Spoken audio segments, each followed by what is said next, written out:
Hello. Yes, there you go. Yes, do I have it? No. Ooh, what am I doing here? We are. The sound is good. Can you hear me? Hello, hello, hello, hello, hello. Okay. Alrighty. Are we here? Is anyone there? Yes. Hello. Alrighty. Hello, everyone. Good morning, good afternoon, good evening, whatever this might find you. Let me make some room here. I have so much stuff on my desk today. Alrighty. Hi.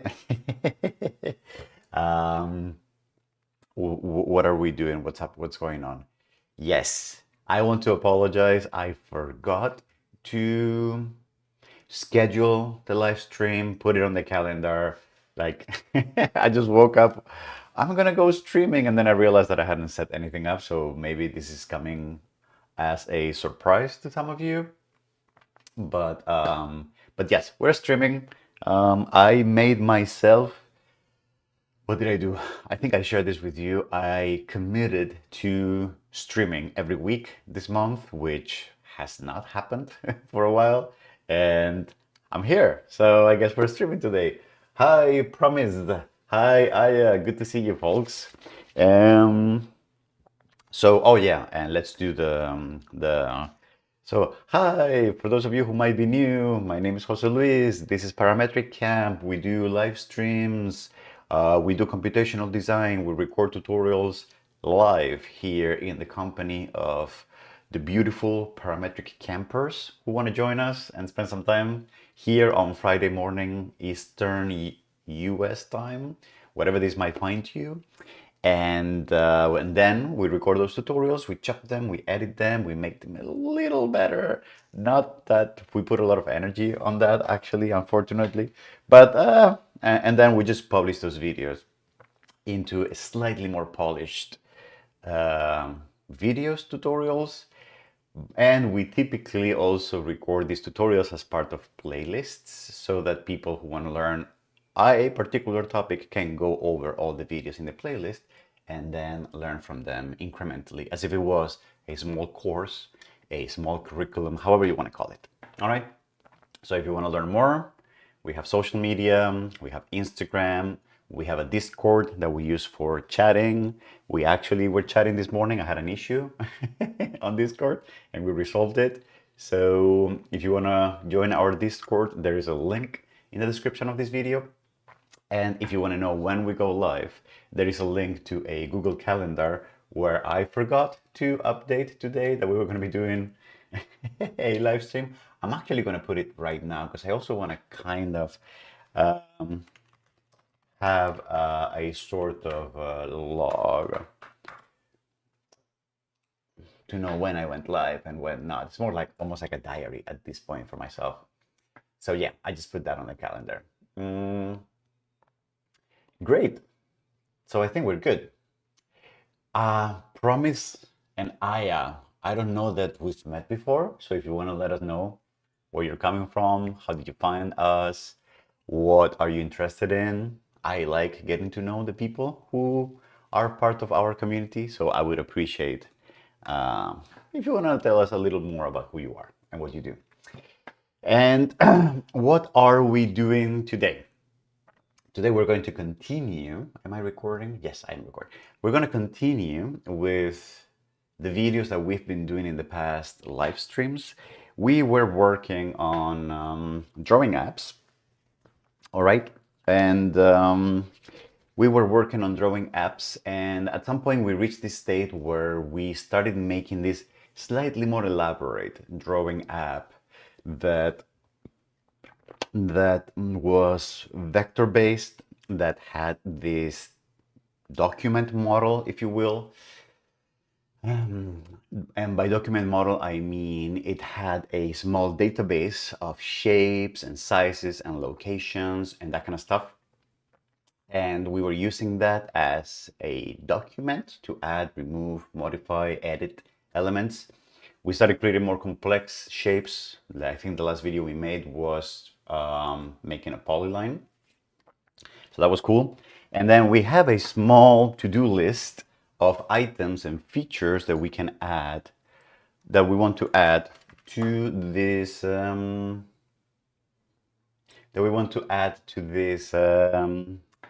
this list. My mom is texting me.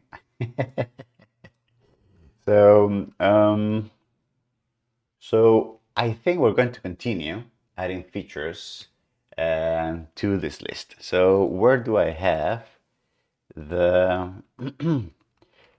okay, where do I have this? Okay, there you go. All right. Where do I have that list? Yes, sorry, I was looking for the list. The list is here. Is it here? Yes. So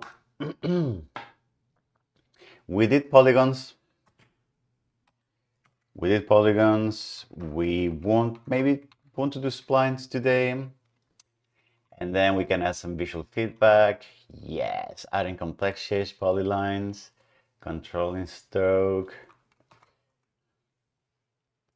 Yeah, so this will be 4.3. And then these are going to be whatever.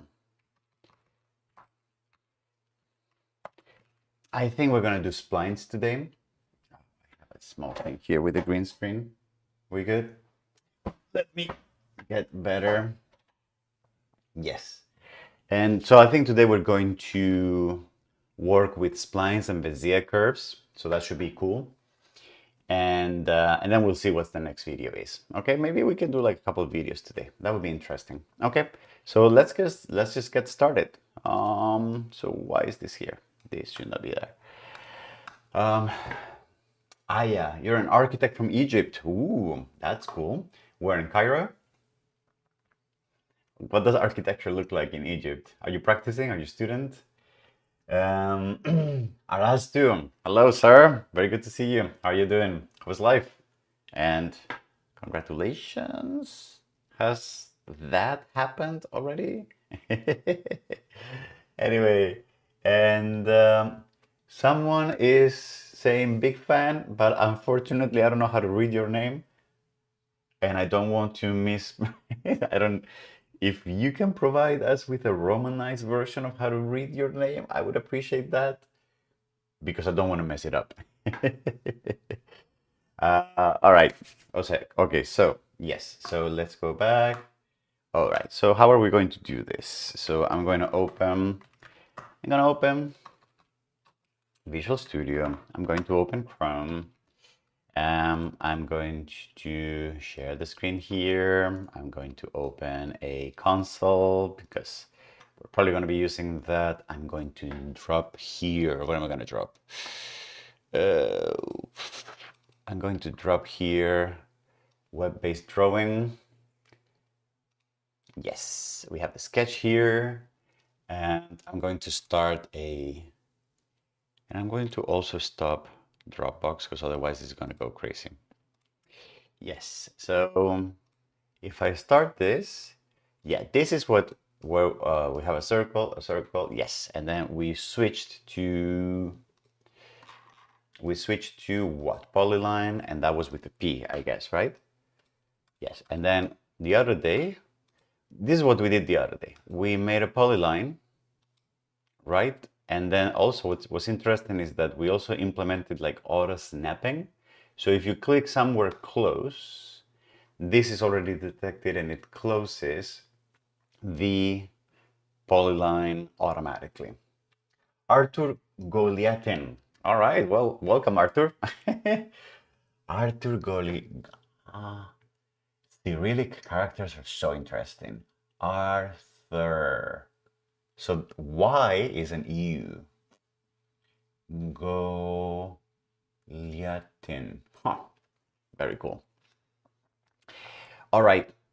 So then what are we going to do today? Today we're going to try to implement Bezier curves or spline curves. So how are we going to do that? So we're going to go to P5JS And submit your sketch to be featured. All right, so do we have splines? I forget. Do we have Bezier curves? We do have Bezier curves. And we do have...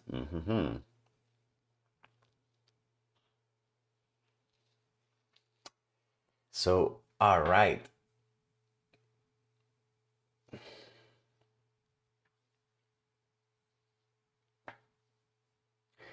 So I think P5.js has two modes. One is we can just have curve vertices and Bezier vertices, begin shape.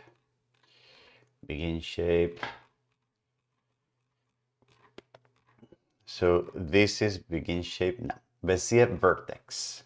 A vertex and then a Bezier vertex.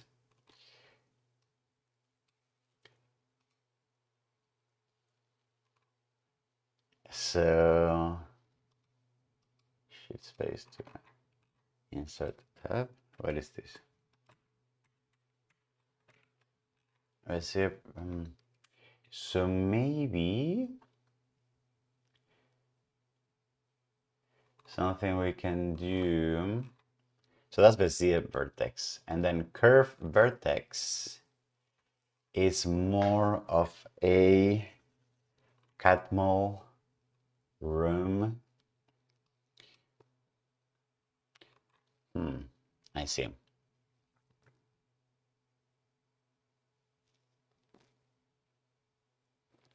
Catmull ROM splines.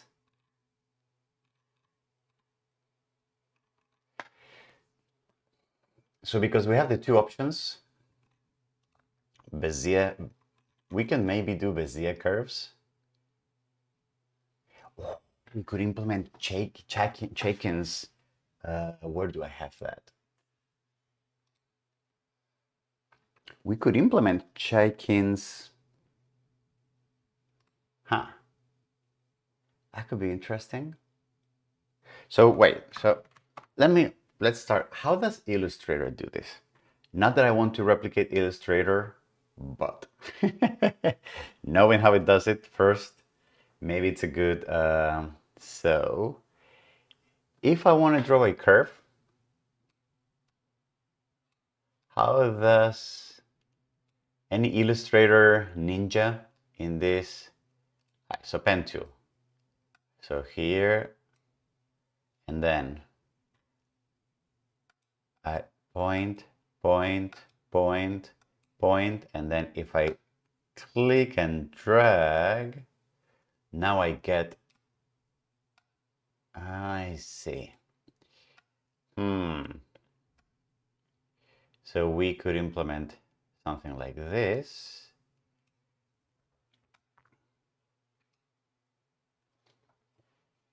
And then where did I start? And then pop, and then we close it.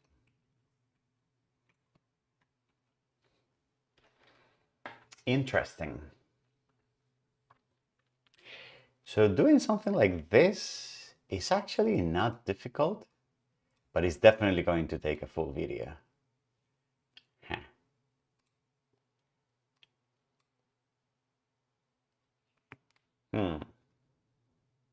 But it could be quite interesting actually.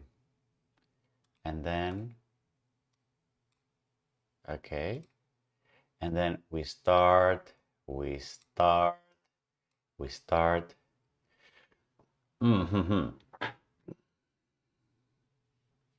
Okay.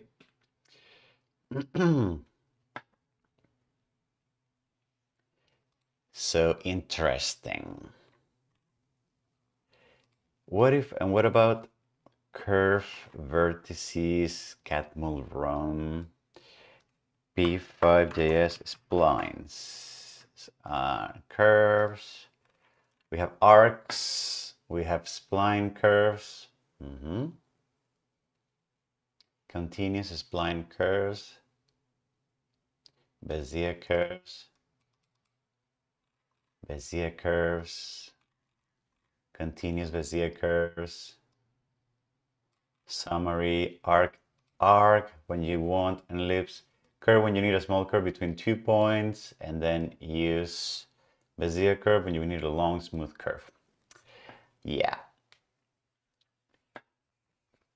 So I guess we could start with curve vertex. It's a little easier.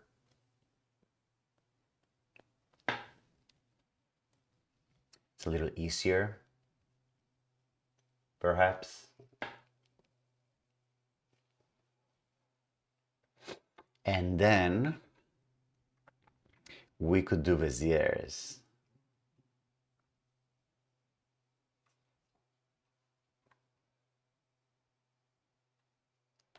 It would be super interesting also to do a Bezier from scratch, actually. But maybe that's a little off topic at this point, because we don't want to reinvent the wheel. And we have other videos to do simple geometry. All right, so let's just try to prototype real quick. What could a simple spline, what could a simple spline one look like? So I'm going to do this, and I'm going to create another folder, and this is going to be 4.3 splines.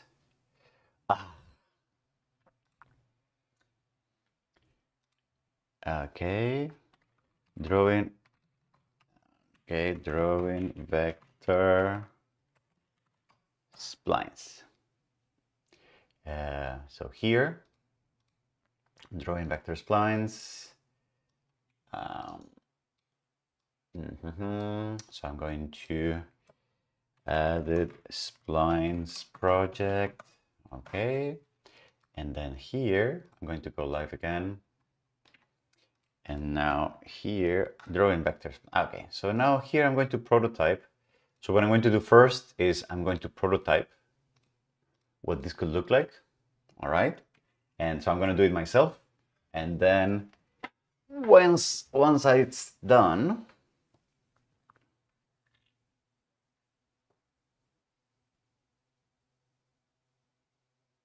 yes, and then once it's done, we will figure out how to record the video for that. So the first thing I would like to do is probably else if key is, for example, let's say that we do spline, right?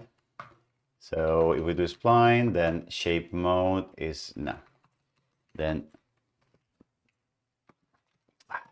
shape mode is going to be, for example, a spline. Okay, and then shape, we're also going to use shape points. Okay, we're also going to initialize shape points.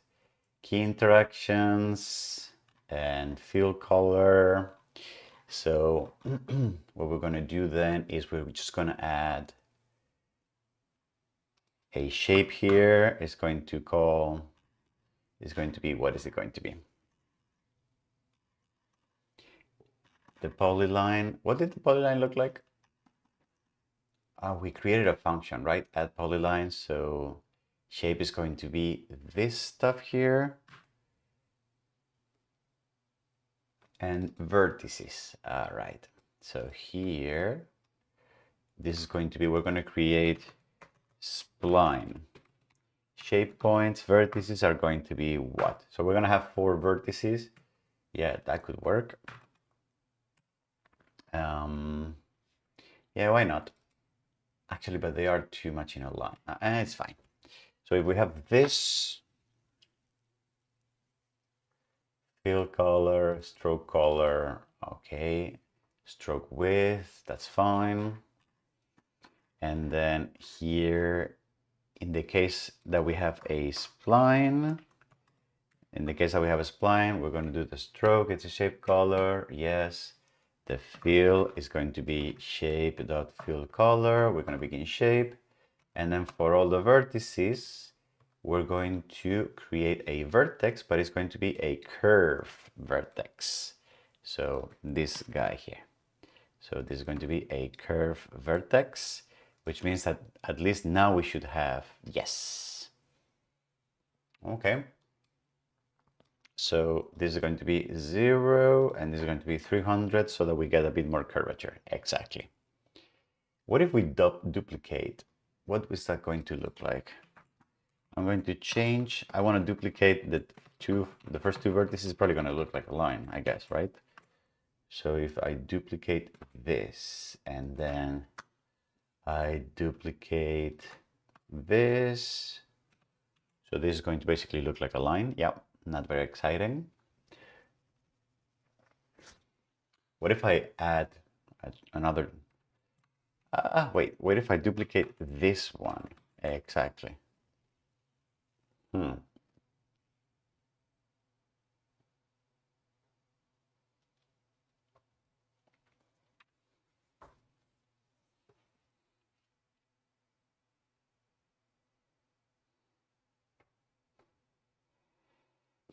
Okay.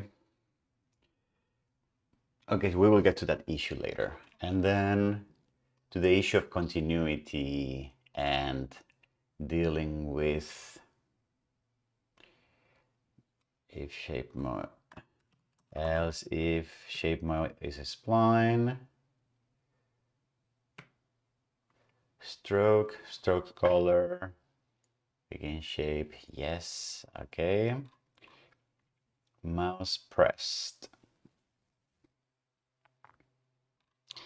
If shape, all right, and then else if shape is not, then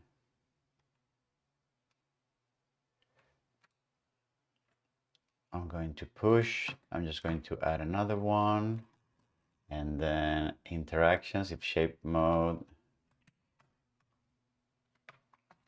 and then here add spline to document, and then this is, I guess, is going to be add spline to document. Okay, and then spline vertices.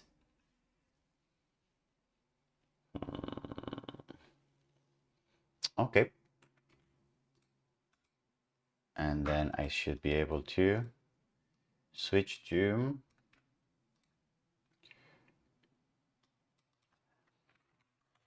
spline. So,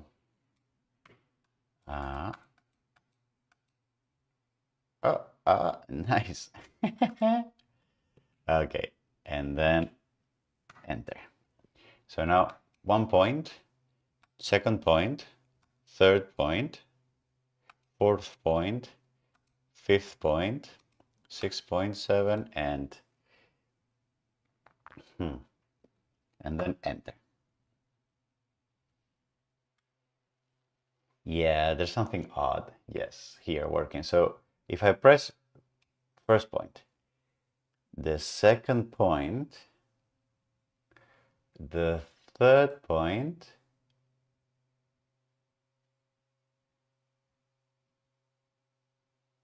yeah.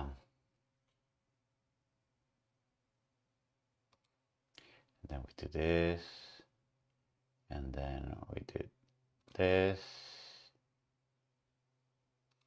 here. I see. So the visualization of this is not looking great. So then let's improve that. So let me walk you through what's going on here. So with splines, in order to control the tangency of the endpoints, all right, we need an additional point to control that tangency. So for example, here, this drawing is a little misleading. Here, this drawing has 4 points, but in fact, the curve, the spline actually has 6 points. There's 2 additional points. In this case, they are doubled on top of the ends so that the tangencies are not really controlled. You see how the first 2 points and the last 2 points are overlapping each other, right? So it is with those 2 initial points and those points that you actually don't see or don't render. You see here, for example, this is a spline between the 2 points that has this other point and this other point to control the tangencies. So in this, you can think of this as like handlebars, if you will. but those need to be a bit more explicit if we want to make this usable for anyone. So I'm going to then remove this thing here. I'm just going to, yeah, I don't want to start with anything, rectangle. Then 1, 2, 3, 4, 5, 6. So we should be getting more feedback on this. So let's improve this a little. So what we're going to do is we're going to draw. Let me start. This is the first point. Sorry, this is the first point, right? The second point, I would like to get some kind of gray line, some kind of faint gray line to the mouse, all right? So how are we going to do that? Draw polyline, stroke color, begin shape.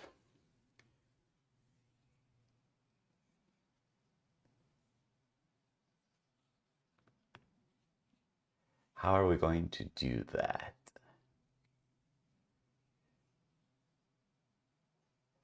How are we going to do that in an easy way?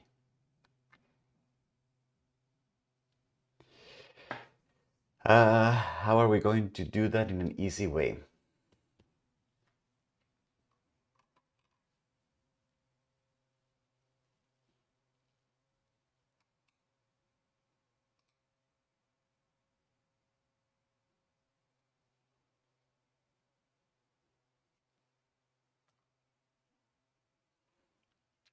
How are we going to do that in an easy way? That's a good question. So let's,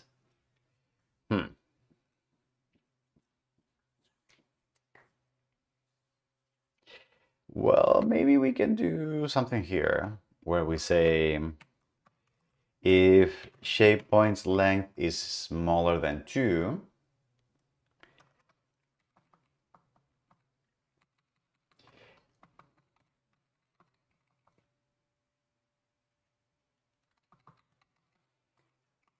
what we can do is that the stroke color is going to be something very, it's going to be, for example, something very transparent, like 0, 0, 0, and for example, 24 or 63, something like that. The stroke weight is going to be 1 or 0.5.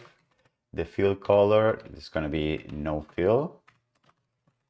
All right, and then we're going to begin shape. No, and then we're going to draw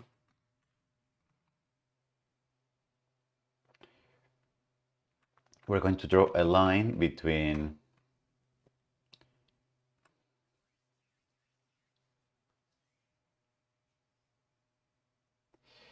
the shape points, because we can have,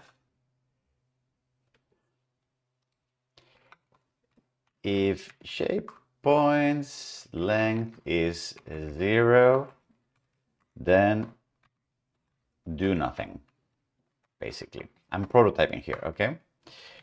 Else, if this is 1, what we want to do is to just draw a line between shape points, to draw a very faint line between the first point in the array and whatever my mouse X and mouse Y is, all right?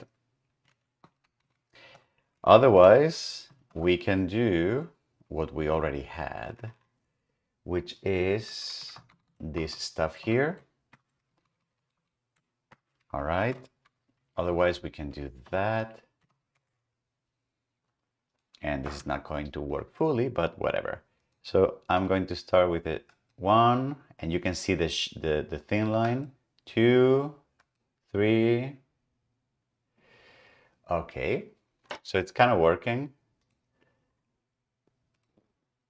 So we got 1, we got, if this is 2, and then if this is 2, then what we need to do is we need to still draw the first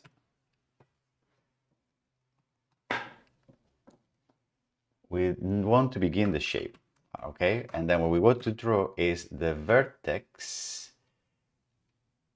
is going to be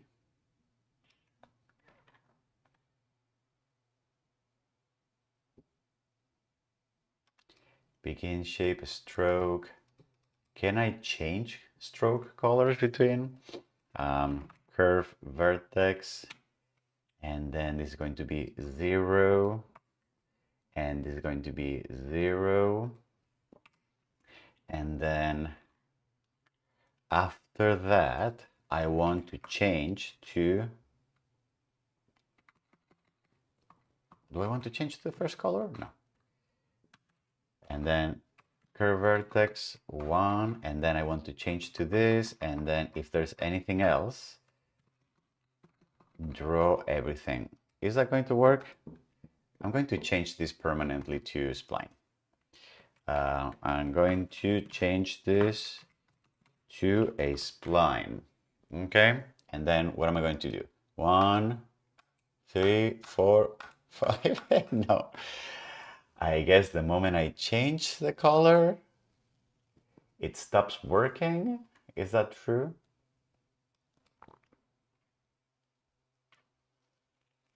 I guess I can't. I know, because I did begin the shape. Yep. Maybe that was a mistake. 1, 2, 3, 4. Is that what happened?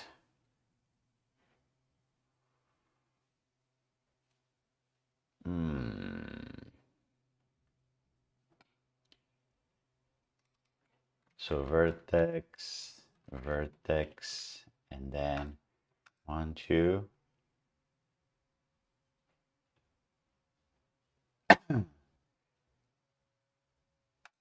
3, 4. I guess I can't change halfway through. Well, let's see if this works. 1.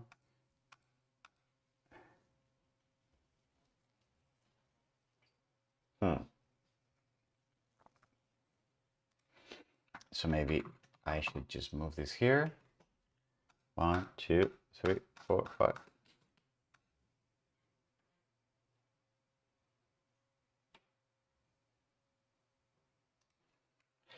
So maybe this doesn't work. What am I doing wrong here, folks? 1, 2.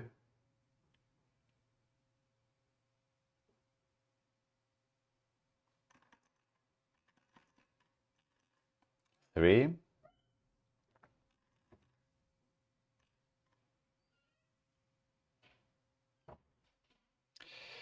Yeah, well, I guess if I have 2.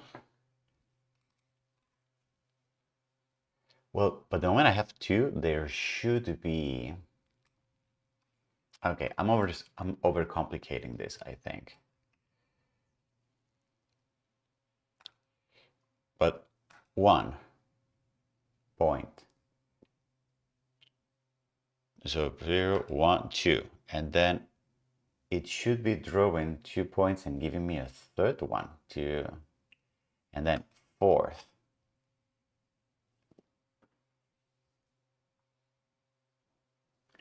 I guess it doesn't have 4, and because it doesn't have 4, it cannot show.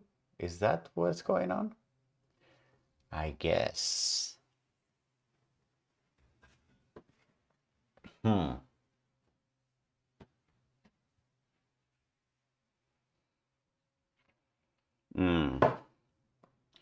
All right.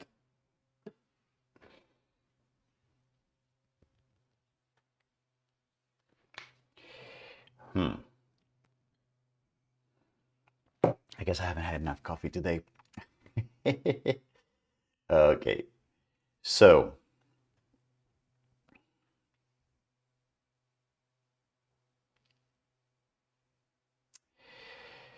I guess the problem is that I'm trying to draw like between the first and the last lines, and that's just not possible.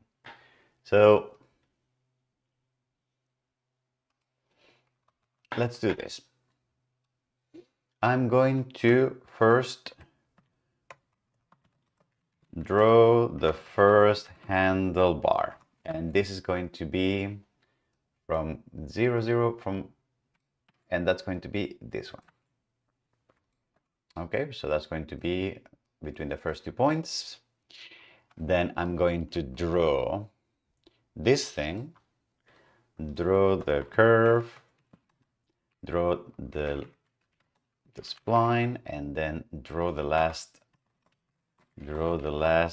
handlebar, and let's hope, yep, I get this, autocomplete, and that makes sense, yes, and then mouse X and mouse Y. Mouse X and mouse Y. Okay. 1, 2, 3,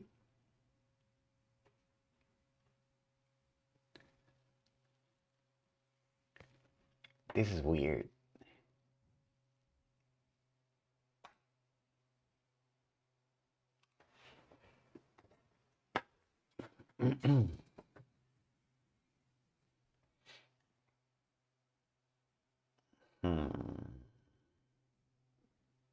Draw the first handlebar, but these handlebars with these lines are kind of misleading.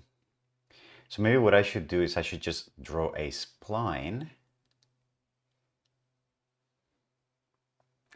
Maybe I should just draw a spline that, yeah, I should just draw a spline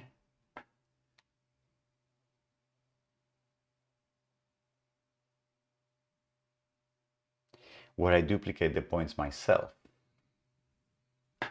Is that what I want?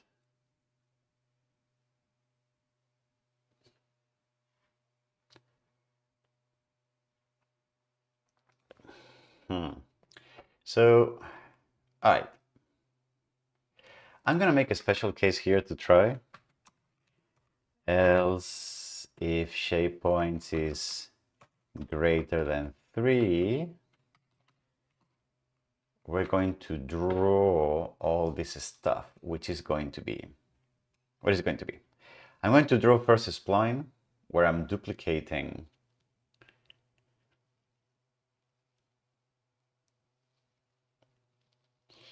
okay.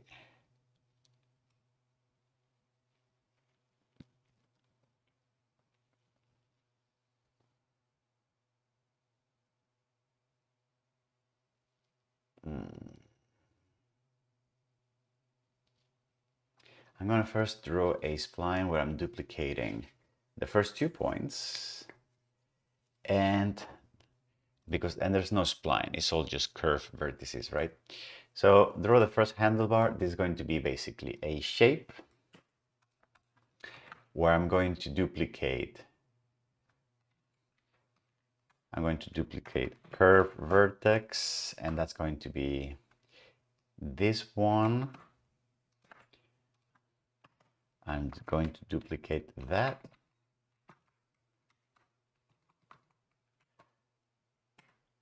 Yes, and then end shape.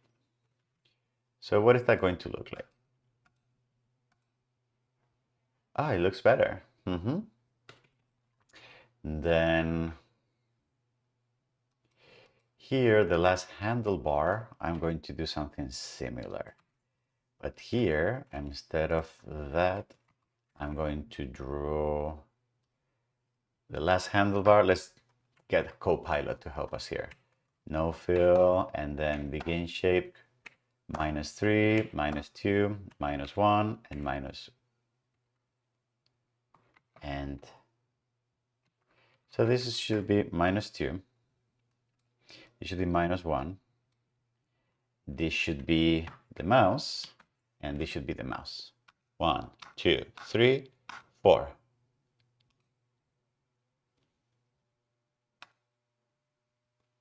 No, I'm not getting the handlebar. Oh, I'm not ending the shape. Yes. 1, 2, 3, 4. So you see how now we have some kind of continuity.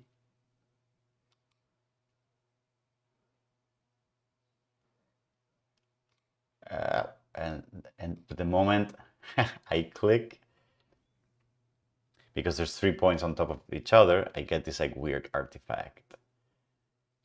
And I could maybe click there. All right, well, this is becoming something. I wonder if this is more complicated actually than starting with Bezier curves. I wonder if that is true actually.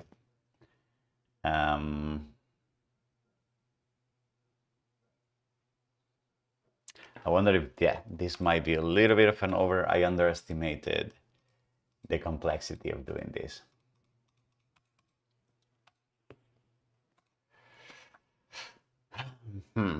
Okay. Yeah, and then we could do the snapping. Yeah, I'm gonna leave this as a prototype for later, perhaps. I think in the video we should have Bezier curves before this.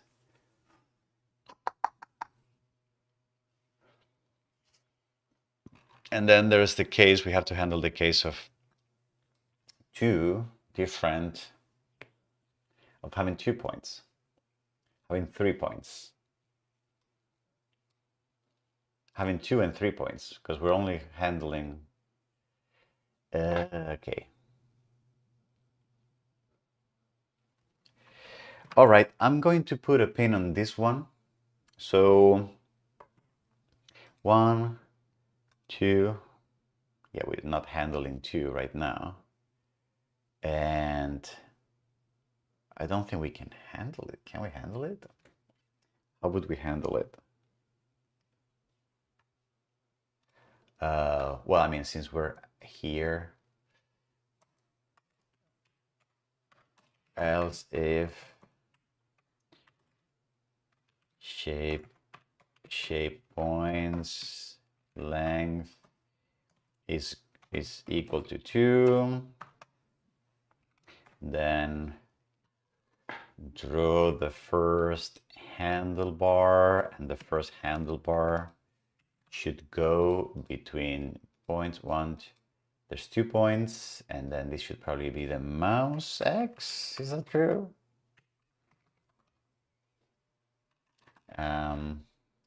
Draw the last handlebar,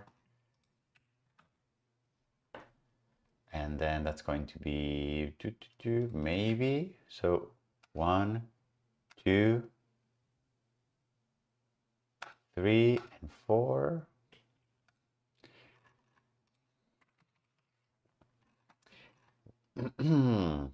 Maybe if the points are 3, we can draw the first handlebar, the last handlebar, 1, 2, 3, and then we just draw a spline in the middle.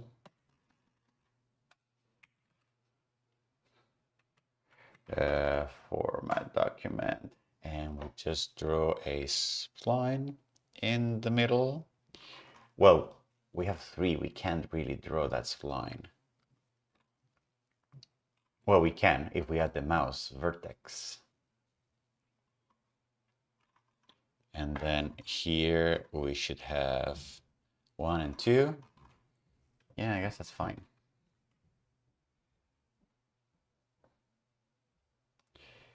So this would be 0, this would be 1, this would be 0, and this would be 1. 1, 2, 3, 4, 5, 6. Okay. Straight line. And now we move, and we are getting, and we fill that up. Actually, this is not terrible, except for the glitch that we get. This is not terrible. Now, is there anything substantially different?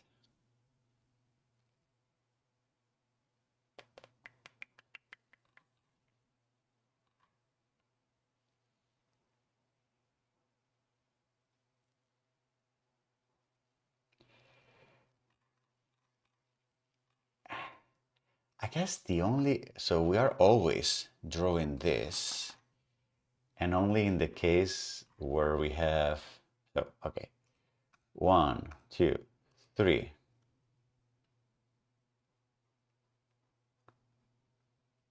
Yeah, we are drawing the third one.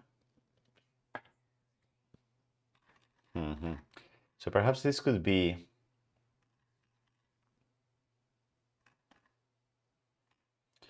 because the always, the last handlebar is always the last 2 points, and we duplicate the mouse X and mouse Y.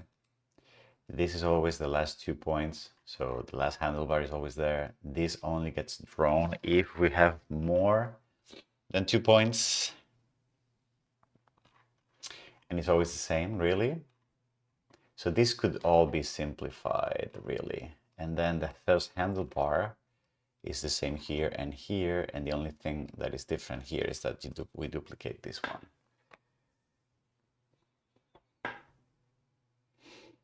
It seems quite complicated, but it could be more of an exercise in a few videos after the basics. You're right. Right now it's a little complicated because I'm just basically trying to make this. I've never done this. And also, like, I don't know that any vector drawing software that I know of has splines, like incremental splines drawn, like we are doing right now. 1, 2, 3, 4, but it's kind of cool.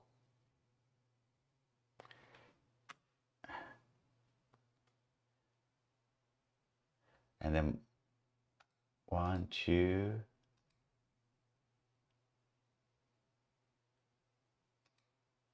And then when I do this, but then I close it, and then what I get is the previous one. Am I getting any good recommendations to learn parametric? Any good advices? Well, you've come to the right place. We kind of have a few videos on parametric design. Arasto, would you mind sharing some pointers to the playlist? It is a little complicated, yes. And I don't think we're getting the interface right here. So perhaps we're going to put a pin on this one for now, even though I want to kind of finish now.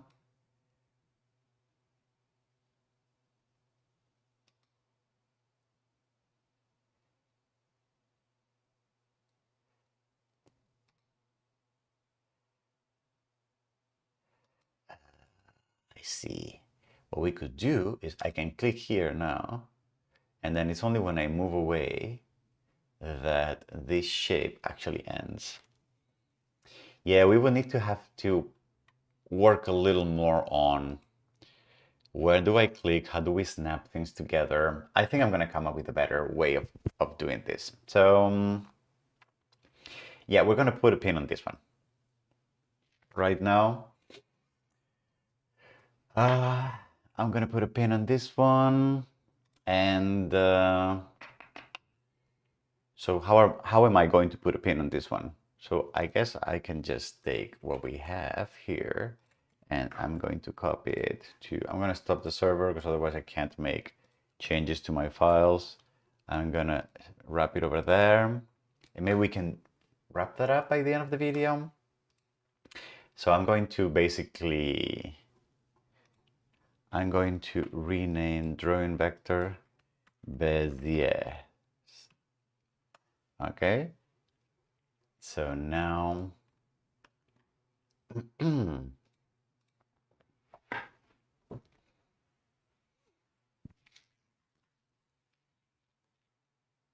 basically going to undo all these changes. Discard 3 track files, and then undo all of this. Oh boy, what have I done? Yeah, just delete everything, it's fine. Yeah, whatever.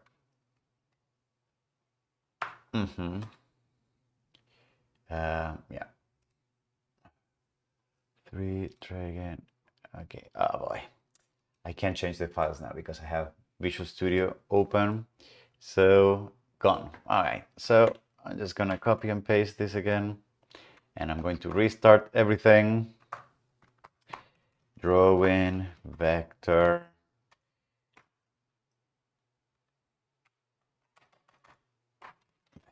splines.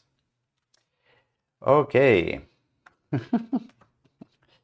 That was a lot just to get nowhere, which leads me to a comment that I always do and I never follow, which is that I should prepare for these things. I should not waste half of the live stream just testing things out. But I also just don't have the time, really. Like, my problem is that it's only during the live streams that I have like some time uh, to just spend some time here, you know, and testing things out. Oh, the link to Discord, yes, it's here. And this is the link to Discord. And if you want to learn more about parametric design, so we have playlists here. And I would recommend that you check out at least Introduction to Parametric Modeling. It's a playlist. It's basically intro to Rhino and Grasshopper, especially with an emphasis in Grasshopper. It's a bunch of videos, one after the other. You can follow them above, one after the other. And if you finish them, I think you will be in a pretty good place, parametric modeling wise. All right. We put a lot of energy and effort in that playlist. It's actually one of my favorites. So you're welcome to check it out. Okay. So, no, not splines. Why did I call it splines again? Ah, no. Bezier. Okay. All right. Beziers. All right. And then, oops. Is the background pink? Is it the background white? Or am I messing something up? Do I have flux active? Computed the background. Is the background some weird color or am I not seeing well? I see this like kind of orangey. Anyway, all right. So now let's try to prototype Bezier curves, okay? So Bezier sketch here. Yes, refactor, fine, refactor. Okay, so we're going to add here a new mode, and it's going to be, if key is B, we're going to do shape mode is going to be equal to Bezier. And then shape points is going to be equal to empty. We're going to empty that. And then what are we doing?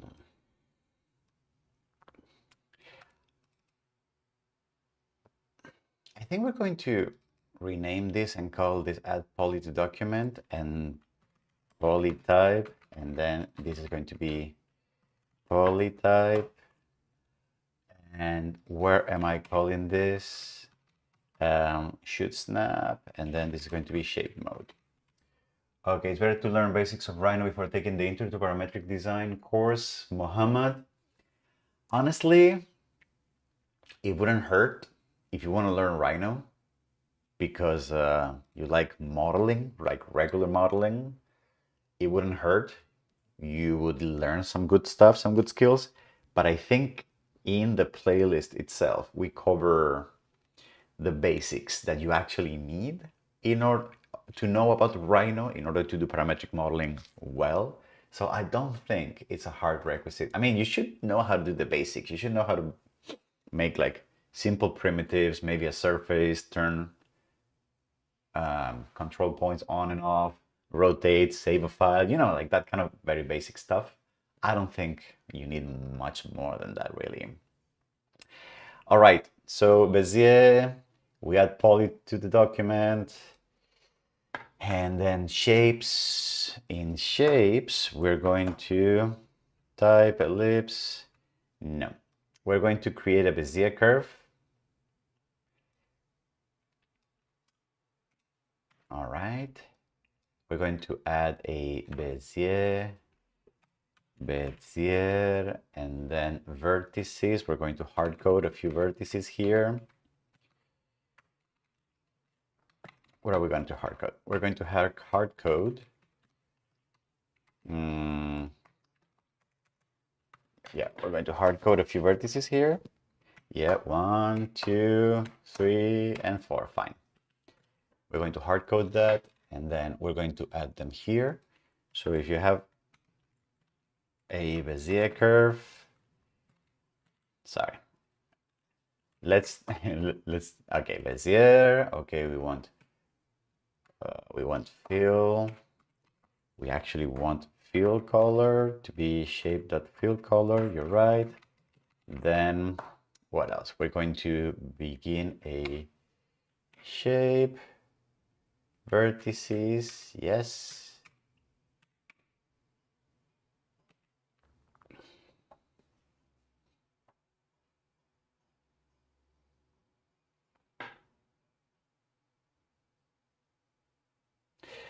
And because it is going to be a poly Bezier, oh boy.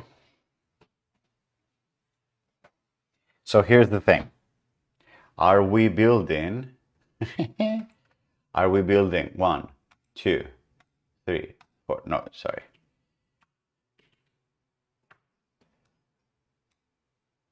Are we building one-offs, or are we building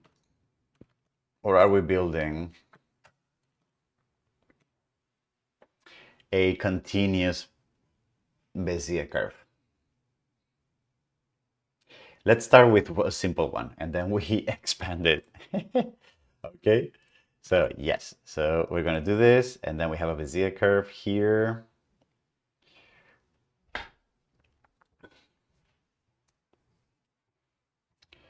Uh,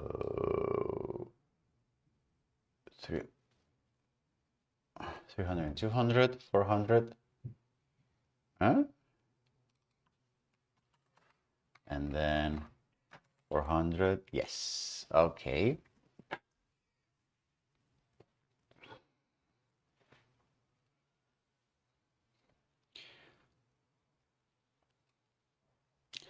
And then what we want now is to play with... I am not feeling it today, huh? I'm not concentrated, really.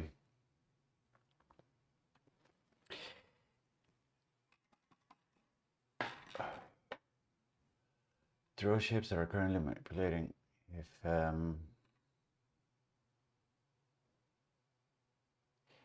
Bezier,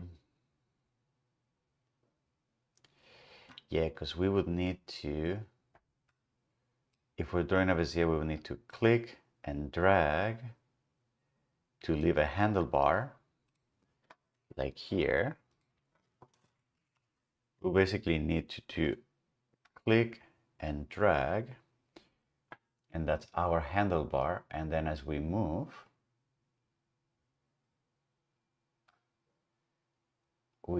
and then we click and drag, and we have another handlebar.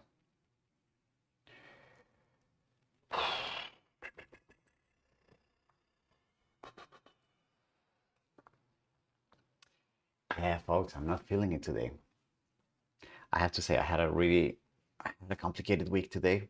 Or maybe that's the excuse that I'm telling myself. But I'm finding it a little difficult to focus here.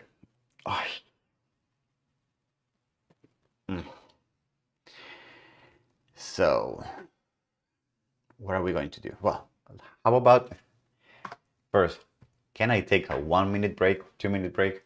I'll be right back. Give me 1 second.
All right, I'm back here.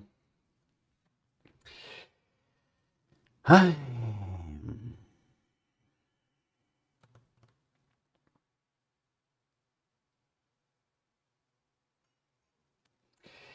Okay.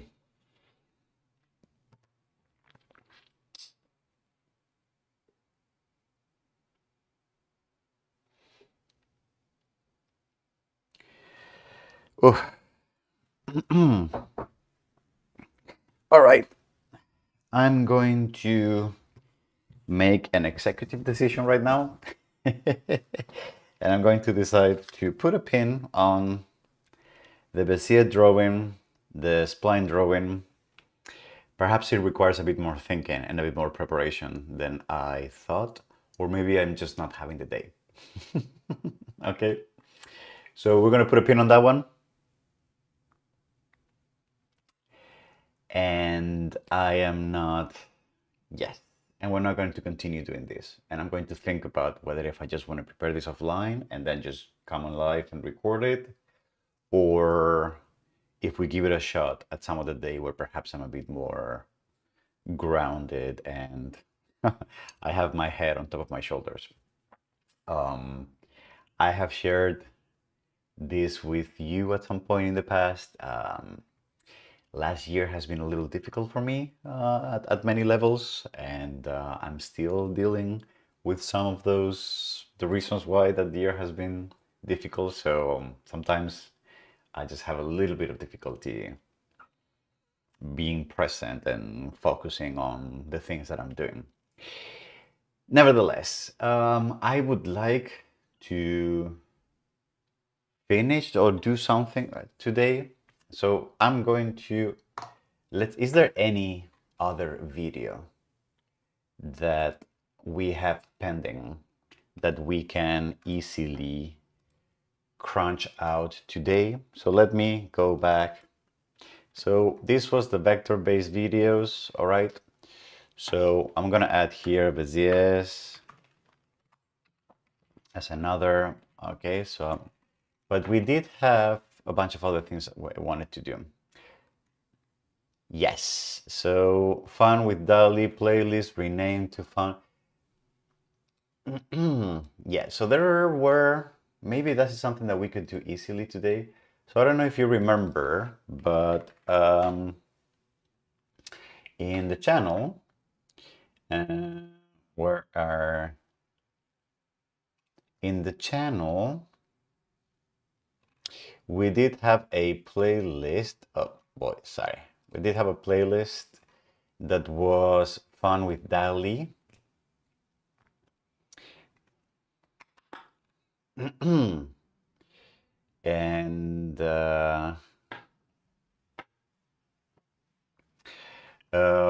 and then some of these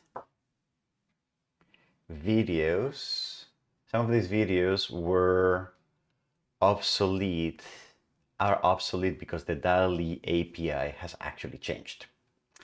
Because there's DALL-E 3 now, and DALL-E 3 does other things. So maybe what we can do is we can record a quick video where we update the DALL-E API. Where we update the DALL-E API.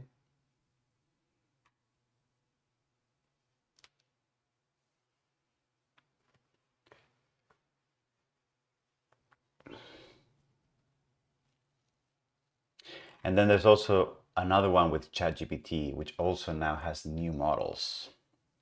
So maybe we can do something around that. Now, do I want to do this? Do I have the energy to do this today? Probably. Or probably not. Maybe not. I don't know. Also, it's so interesting how this video has so many views. It's like you put all this energy in recording like tutorials and at the end of the day, the most like how to do so and so, how to do A, B, and C are the ones that get the most attention somehow. Kind of sad.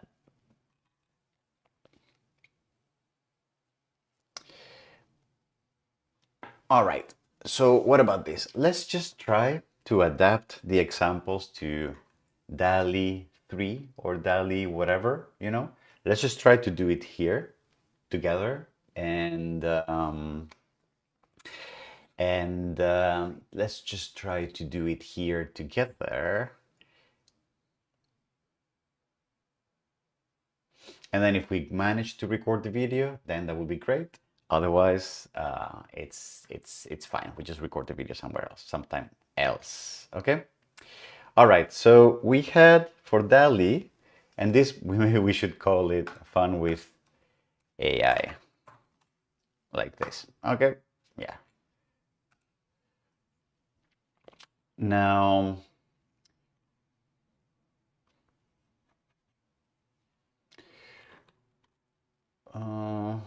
And so what we're going to do then is we're going to go over the examples that we have and we're going to rewrite them so that they use the more modern OpenAI API. Okay, so OpenAI API. The OpenAI API, yeah, the overview, the API reference, and then the endpoints for chat, for example, completions, which model you want to use, etc. So then let's go ahead and update them and see if we can update them. So for example, let's go here and open with code, and let's find the GitHub, the projects, GitHub. What else? What did we have here? Miscellaneous, DALL-E. Is that what we did? DALL-E. Maybe this should be its own Fun with AI folder, I guess. Okay, so in that video, how to call the DALL-E API from terminal. If working with AWS in this Cloud video, is your job, then you need the ultimate AWS. Hello. Oh, and you can hear it. I cannot. Hold This is Jose Luis here. Hold on, stop. There you go. I couldn't hear it. Maybe I should be able to hear it. There you go. Sample code, tutorials, C# DALL-E. I don't think there's anything. Okay, so this one probably doesn't need an update, or does it?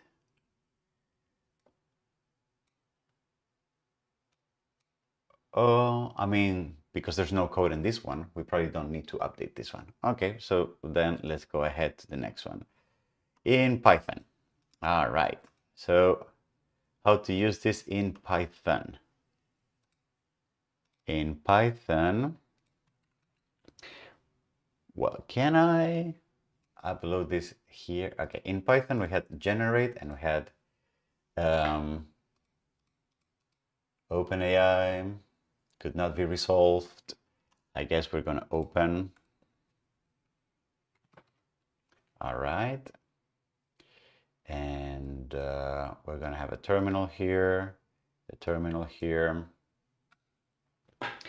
And we're going to say Python DALL-E generate no module. Error billing hard limit reached. Oh yeah, that's also true because OpenAI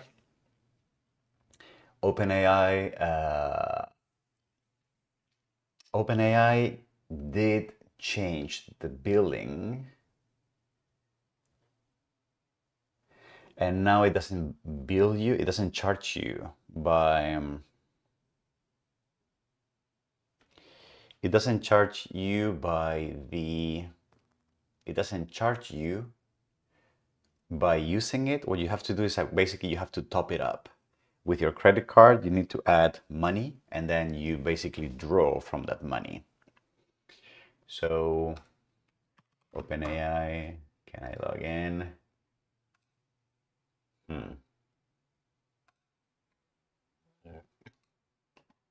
Okay. So where is my money usage? Increase limits, monthly bill,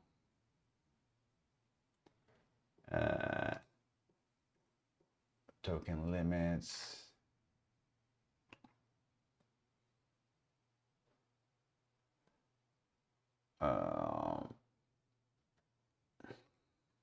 Hmm.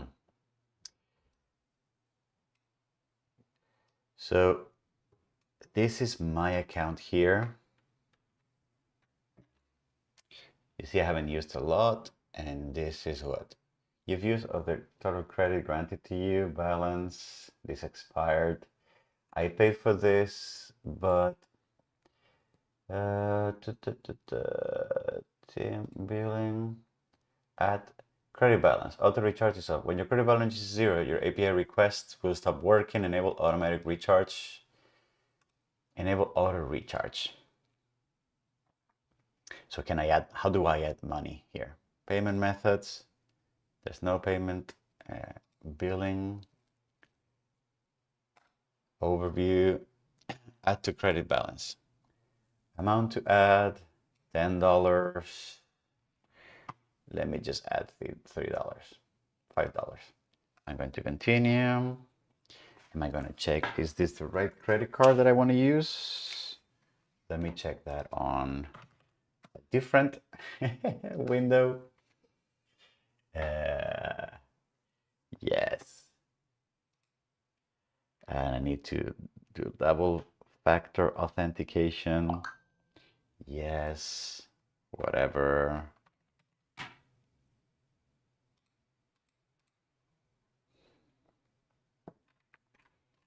Is that the right one? That is the right one. Yes. Okay.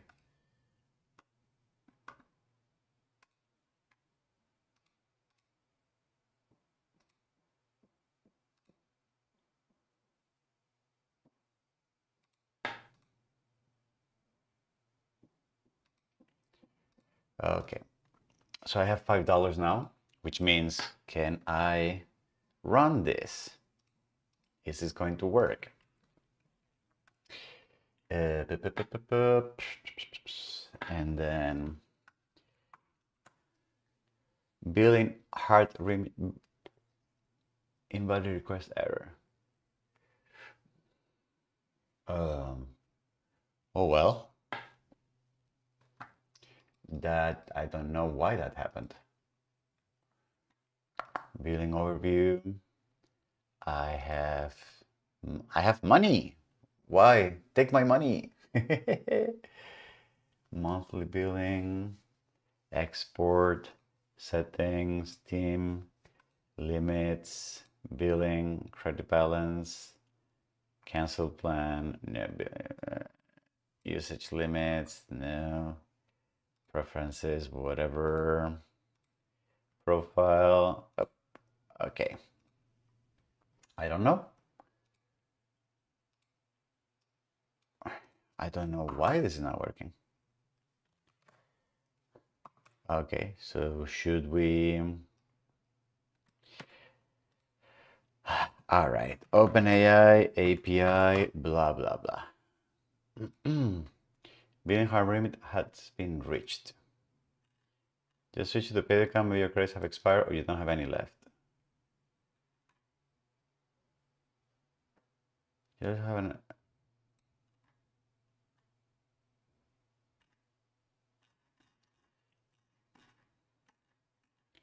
Same error. Have you found a solution? You start away with a new API key. I don't want to just have to switch API keys all the time. Okay, let me make a new API key.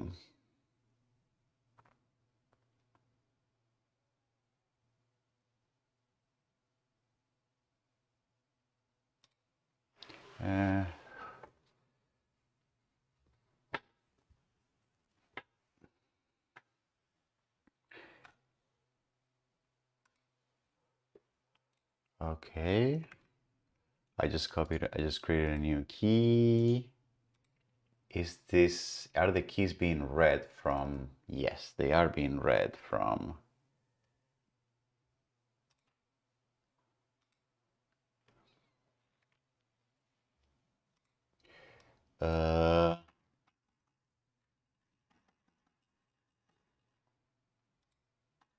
This is getting complicated. Why is it so complicated all of a sudden?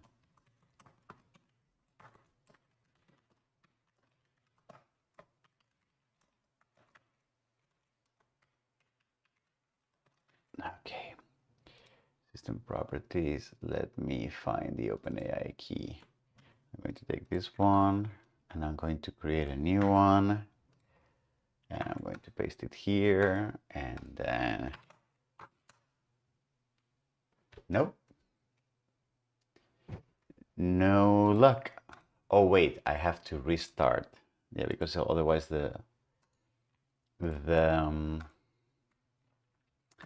otherwise the system has the same. Yeah. Huh. Okay. So I guess the new, and then yes, and then the image was just generated there. Okay. So I guess if you use the module.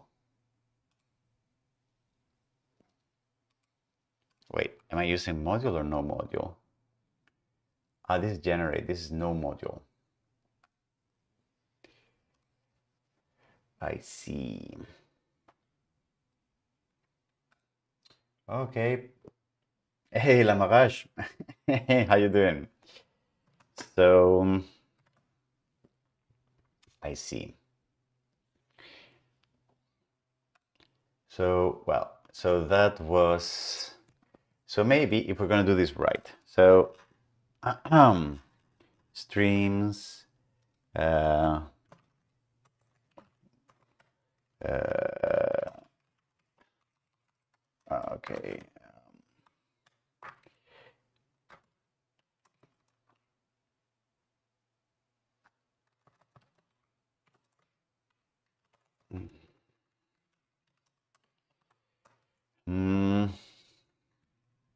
Then what should we do? We will want to record a few videos saying, oh, I'm really, really distracted today. I guess we're only humans at the end of the day, right? We just, if I was an AI, I probably wouldn't have these kind of days.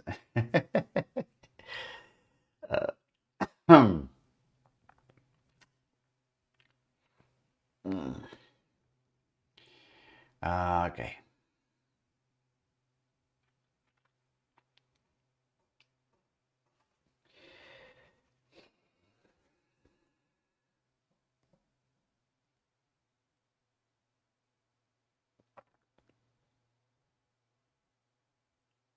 Yeah, Lamarash, Andres is a good friend from this group. Is a very it's a very lively parametric camper.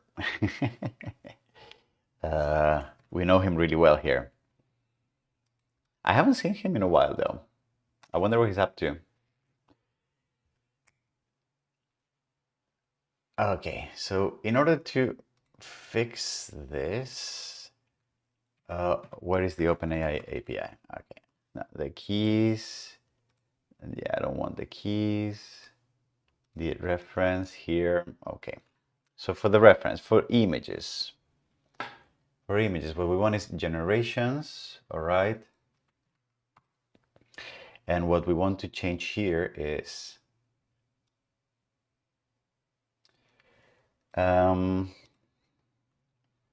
so we want to change here. We want to update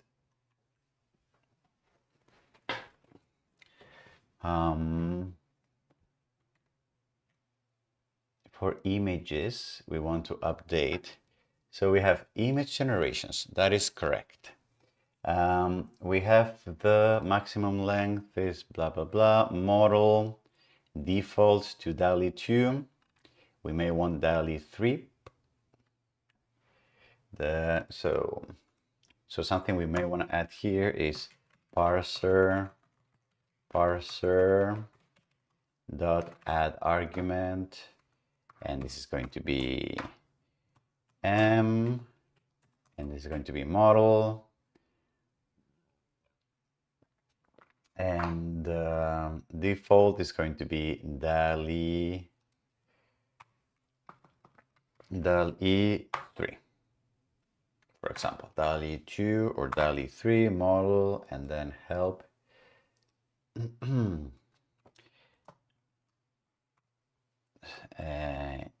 Model generator,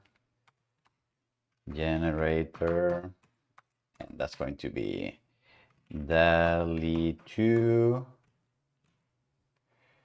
DALL-E 3 default, or DALL-E 2, and this is going to be DALL-E 3. The quality is going to be another argument, parser.r argument. Can I add temperature? Can we add temperature? No, we cannot. DALL-E.add argument is going to be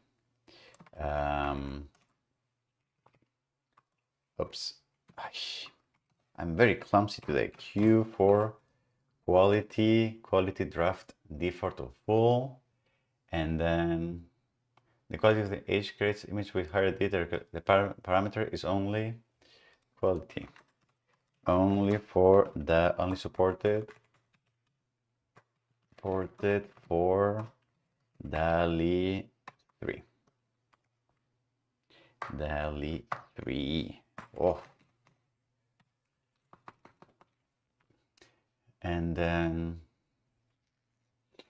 what are the options actually? If it's not HD, list, wait, images. Prompt and size. The number of images generated defaults to standard or HD. Okay, only standard or HD. Default standard. Model generator, and this is the default. Okay, and default here. What else do we have? Response format, size must be blah blah blah. The size for DALL-E,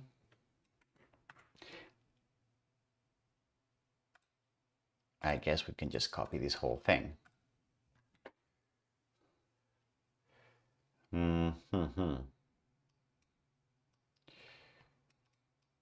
Image size. The size of this must be 222 for DALL-E 2 must be one of blah blah blah. Default is going to be 124 by 124. But if we're changing to a string, then args, then we're just going to change this to args size. Yep.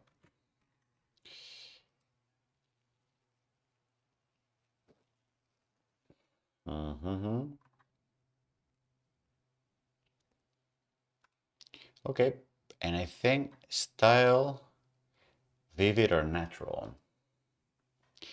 I can also just copy paste this as well.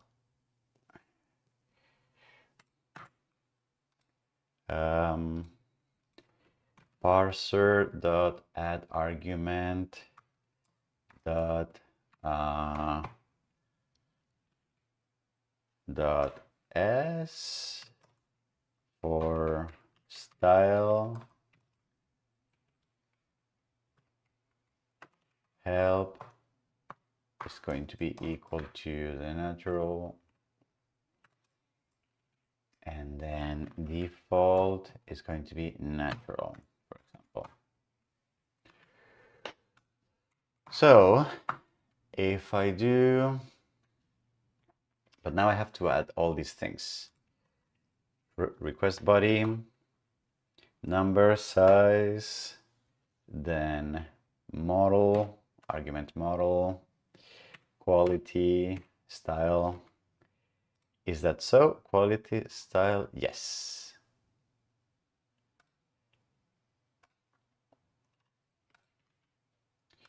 So if I now create, I'm working with no module, right? So this should just give me an image just like the previous ones, right? Using 124 by 124.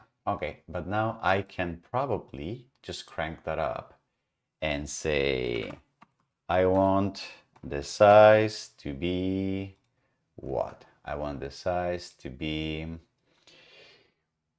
1792 by 124. So landscape. I want the model to be DALL-E 3. I want the style to be vivid, whatever that means. And the quality to be HD. Okay. And if I do that, what am I going to get?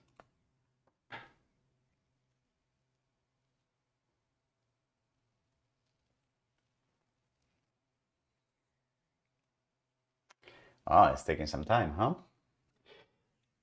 He recommended me your plugin, cool. Yes, I'm working right. Would you like me? Would you like to give the new remote shopper try sometime? Maybe a new double live stream? Of course, anytime. That would be awesome. Okay. Oh, what is that? Nice. I wonder. Here. This is cool. Ta-da! All right.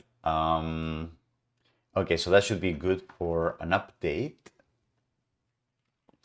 And then, what about this one?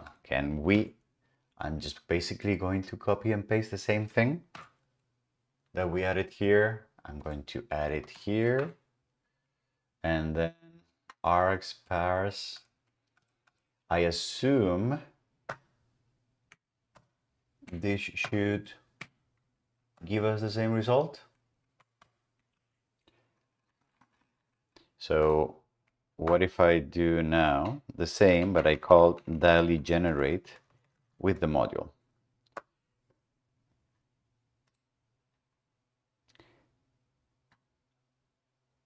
Oh yes, because this should be args size, exactly.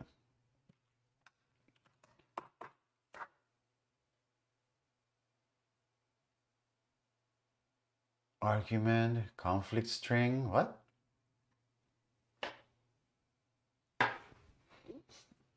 Conflicting option, strings, SS.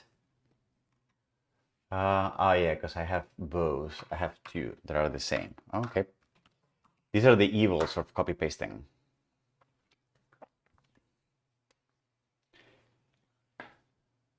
So am I getting another image?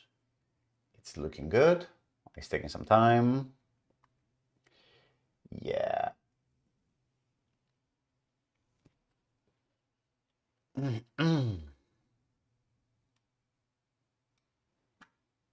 Oh, something happened. Wow, that's cool. Nice. All right, another screenshot. Ta-da! All right. Beautiful. Okay, so those two are fixed. Okay, so these do seem to work.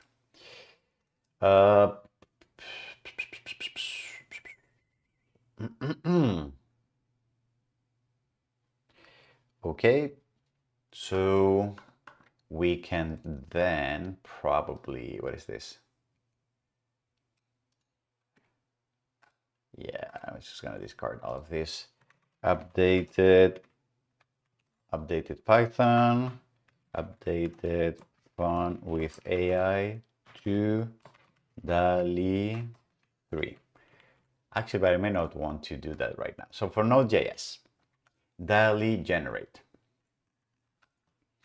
And we have DALL-E generate with arguments, and DALL-E generate with arguments and no module. So just by hand, basically. And then DALL-E generate without, okay. So I guess, I mean, this still works. It's gonna work. I would like to just update these ones here. So with arguments, so can I copy paste the arguments from the previous one, this one, and then size as type string, and then default value is going to be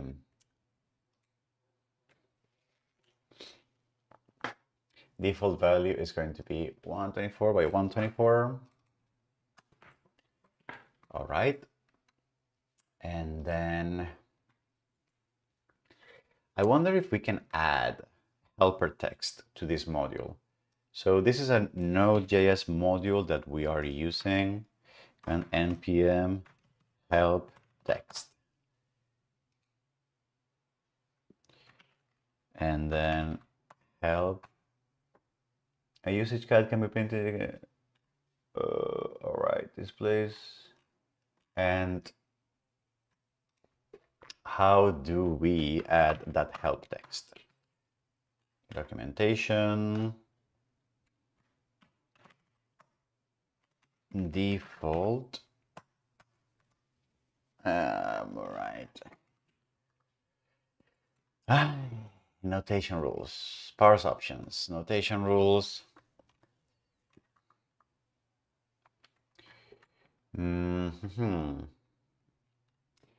Alias, type, multiple, default, require, verbose. A usage guide typically printed when help is set can be generated using command usage.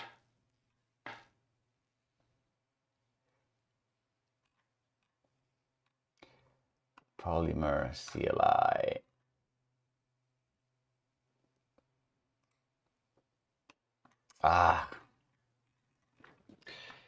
Can we find how to add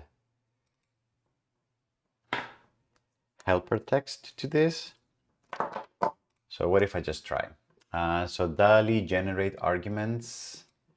So I'm going to cancel all of this, and then I'm just going to go down. I'm going to go to Node.js, and then Node.js,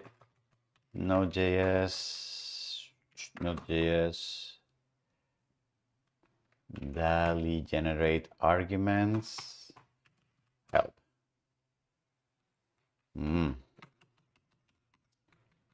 Well, I must be really distracted if I missed.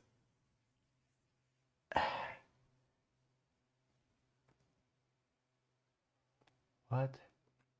Oh. Cannot find the module OpenAI?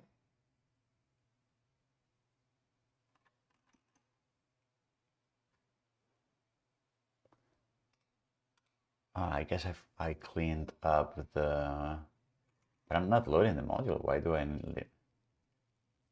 Because I'm working on arguments. So, and so you can just install this, it's fine. And then unknown option help. So unknown option. So it doesn't generate automatically a help list. That's kind of sucks, actually. Node example, a typical app.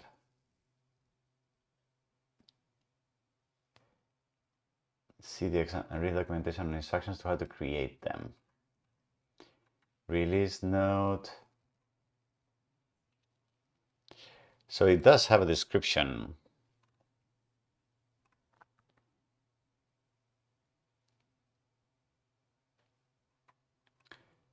Synopsis.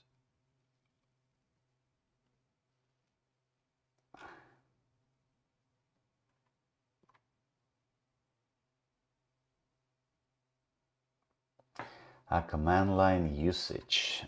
You have to specify that explicitly. That sucks.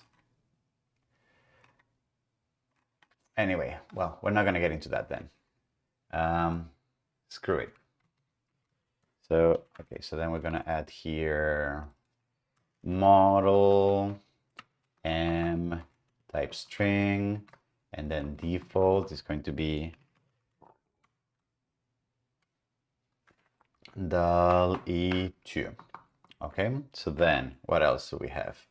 We have quality q string, and that's going to be the default is going to be standard. What else? We have style, and that's going to be uppercase S, and then style is going to be natural. All right. What this means is that if I do generate this with some arguments, DALL-E generator arguments,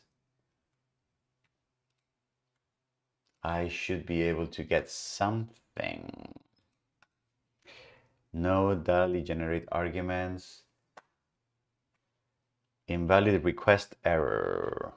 Oh, because I need to also, yes. Options size, then model quality style. Okay, and then this should give us something with arguments, probably. Yes, and I did get an image. Yes, so now I'm going to go back to when I had this one, and then we're going to rename this to node DALL-E generate with arguments with vivid and high dimensions. Okay, and then that's going to take some time. Well, I'm going to burn through my credits right now. Usage.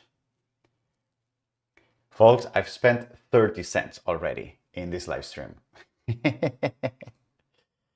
Okay, and then we generated this, and boom, like a nice image over there. Okay. All right, how do I go back? Oops. All right. Okay. All right, so this works.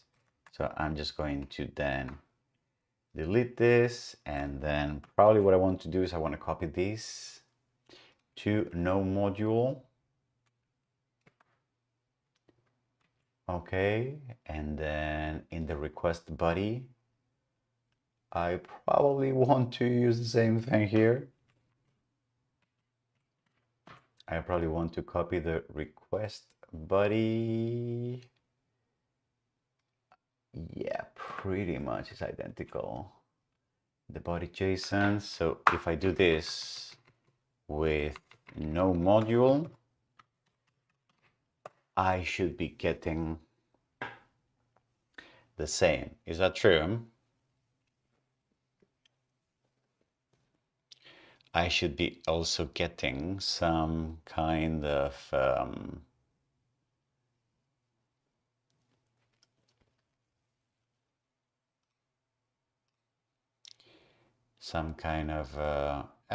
third image. Yeah, wow, look at that. That is pretty elaborate. Interesting. Huh. Okay. I guess DALL-E is working well this morning. All right. So I don't need these three then. So then modules and no modules, those two are updated. Okay, so that's good. And then what else? Grasshopper. DALL-E API. Why do we have this as a Grasshopper JH file? I don't like that. I don't like that. I thought we were versioning files as text files. Well, anyway, so C#. What about C#? In C#, wow, okay, so we're gonna need a full Visual Studio journey here. So Visual Studio. So I'm going to drop this solution here. And then, oh boy. Well, this still works.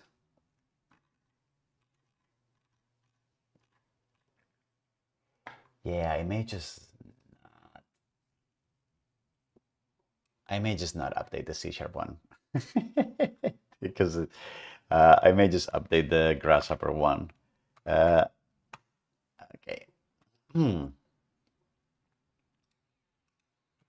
So let's do the Grasshopper one. And then what I'm going to do is I'm going to here. Oh no, is it already requesting? Oh, okay. So what I'm going to do, DALL-E request. Why do I have two different ones here?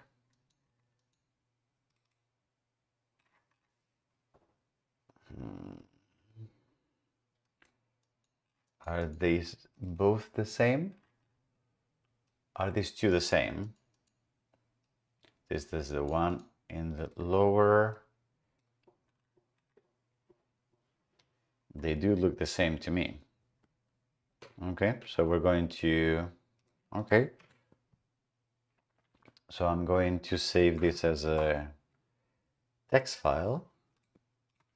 I'm going to remove the other one, and then I'm going to add more. We're going to add more options here. Okay. So what are the options that we're going to add?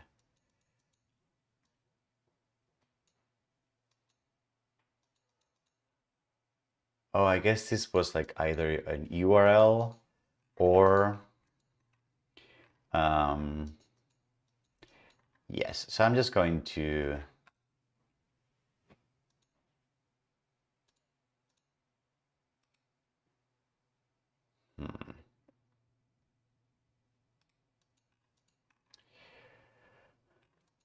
I'm just going to basically copy and paste this one and do a DALL-E 3 version here.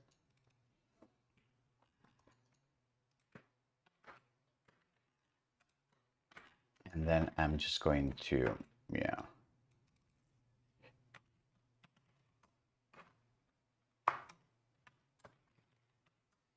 I'm going to make this a little bigger. Bang. Exactly.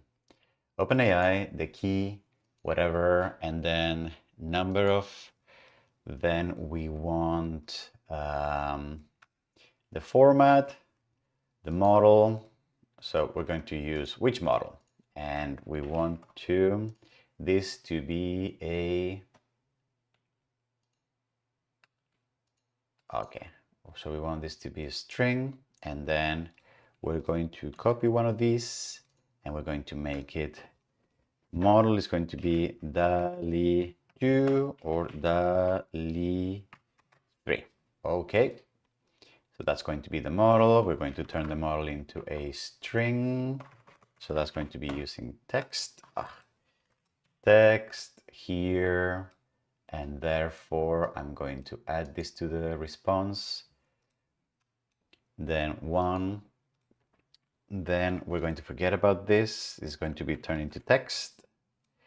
And then the options here are going to be, what are the options? The options are, let me go back to the Python one where we had copied all the options. So it was 2 by 56, and then 512 by 512, then 124 by 124, then 24, and then 1792 by, and 124 by 1792. Those were the options, and then we turn that into a string, and that is the size that we push here, okay? And also we want a quality control system, so we're going to do we are going to edit this, and we're going to say this was standard or HD, and then we're also going to copy that and say natural and vivid. Okay, so we're going to do this size, and then this was going to be called quality, and then this was going to be called style. We're going to add this here and here, and all of this is going to be added here, and we're going to align things properly so that I can sleep well tonight. And and then all of these are going to be aligned to the right, and then here, okay? And then we have our thing. And I don't think that there's anything we should change here, actually. So this can go. Hey,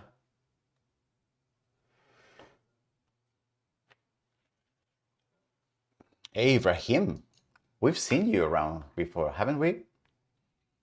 And I'm going to enable this, see if I get a response.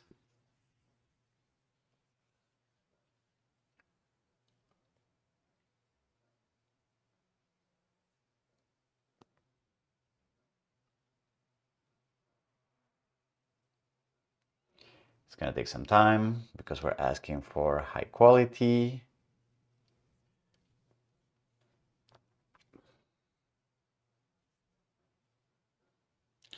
Woohoo! All right, this was nice. How do I actually save this to a file? Painter, bitmap painter. How do I save this to a file? Where is Firefly? Firefly, Vision, save bitmap. Okay, save bitmap. And we need a folder and a name. Where did I have? I did.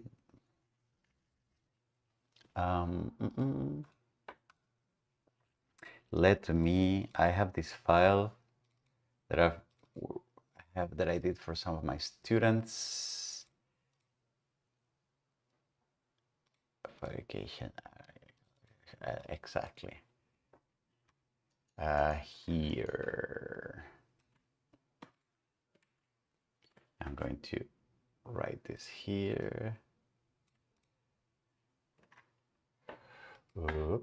And then we're just going to doc folder, and then DALL-E image.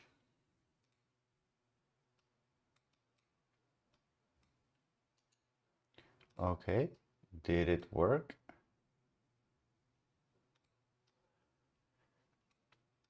Did it work? Yes, I did get DALL-E image over there.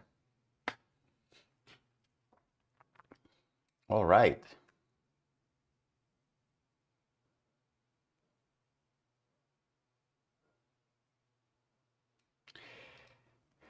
Did we have a clock or something? Time. Construct time. No, I don't want to construct time. Construct smooth time. No, I want a... There used to be a clock here, right? Exactly.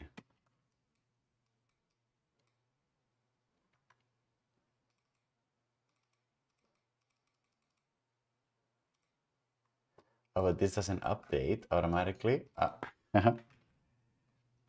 Um, um,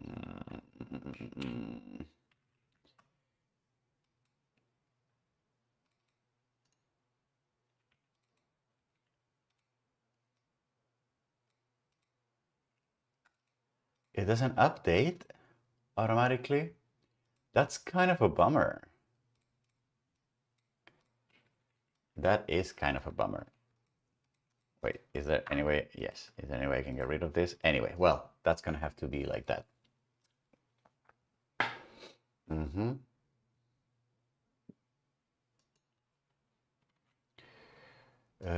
Okay.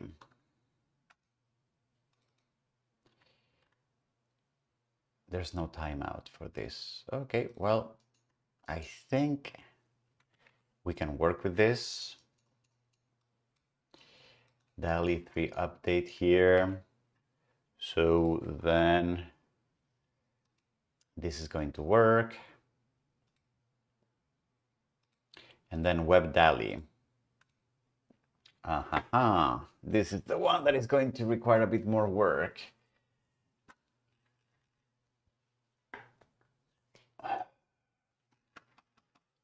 So what is the web DALL-E one? The web DALL-E one looks something like this. Web DALL-E. Okay, your API here. Image count, image size. So we have to modify this stuff here. WebGPT. Please enter your API key, image count. So we need a dropdown. How do we make an easy dropdown? Where do I have an example of an easy dropdown? I do have something somewhere. I know that I do have something somewhere.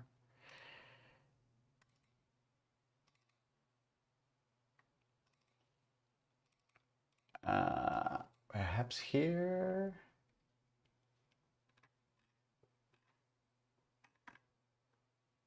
Here, there you go. Okay, so here, legend request parameters, image count, input. So maybe we have a div here and we have a select button.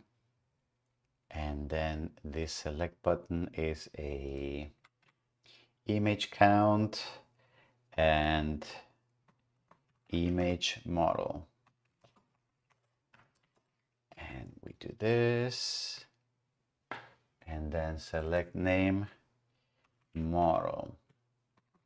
Class dropdown, model selector, and then we have value DALL-E 2,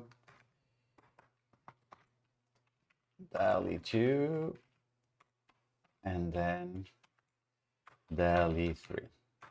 And then all of these are gone. And then image size is going to be radio. 256, 512 for label form.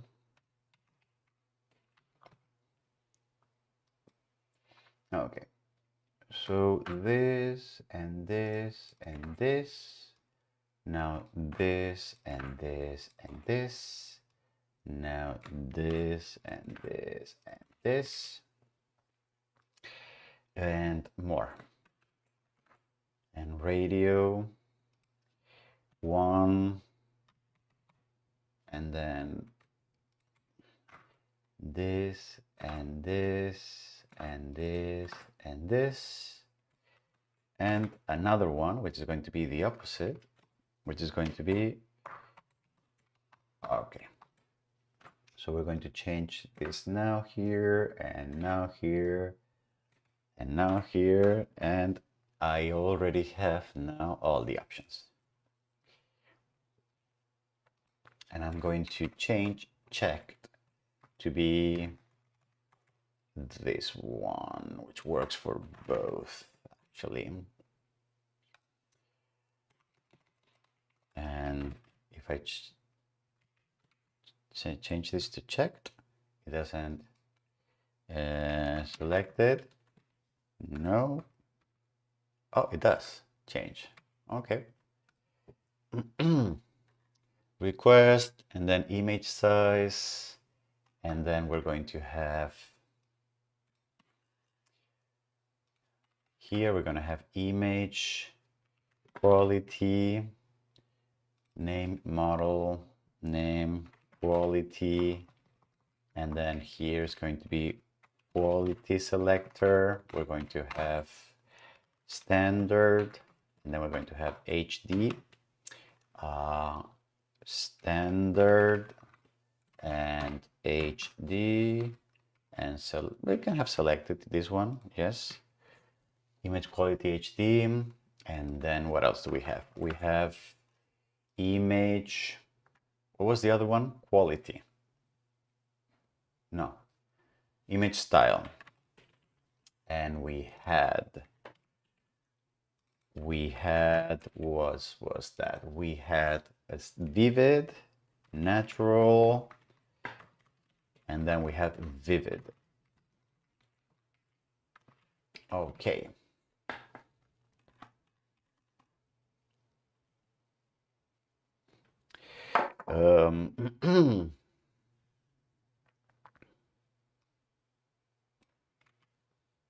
Okay, so we have standard and we have vivid.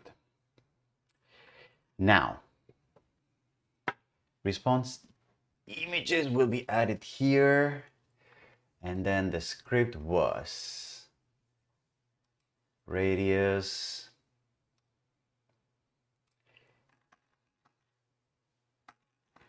we had key prompt count, key prompt, we need model, and actually this doesn't, yeah, this is, yes, radius, image size. If radius is checked, then get the value of radius. There you go. So for model,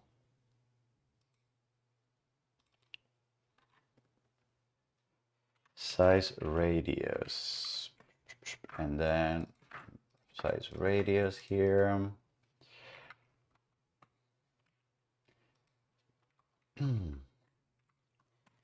Parse radius, size radius, model radius, and that's going to be image size. Actually, no, that's not true. Size radius, and then for a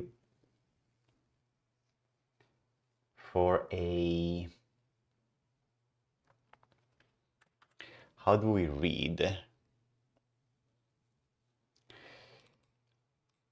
How do we read from a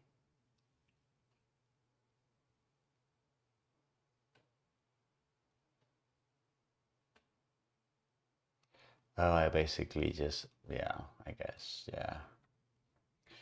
Color swatch slider, feels like shape selector. How do I read from the selector?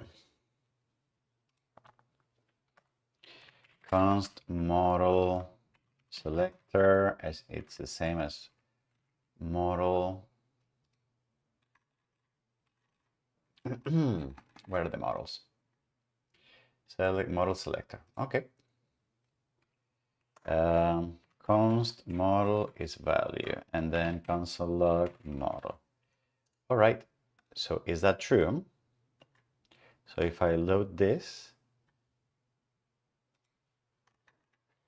because it's on click, why? I can also just have it here and then see if this works. Yes, it does work. Okay.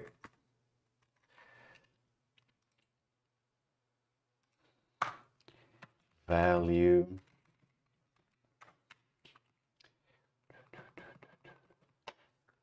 Actually, in model size, we could just also turn it into a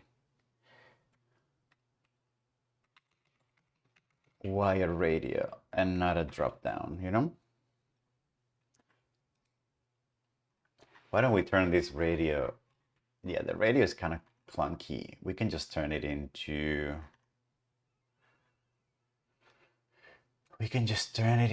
a drop down. Why not?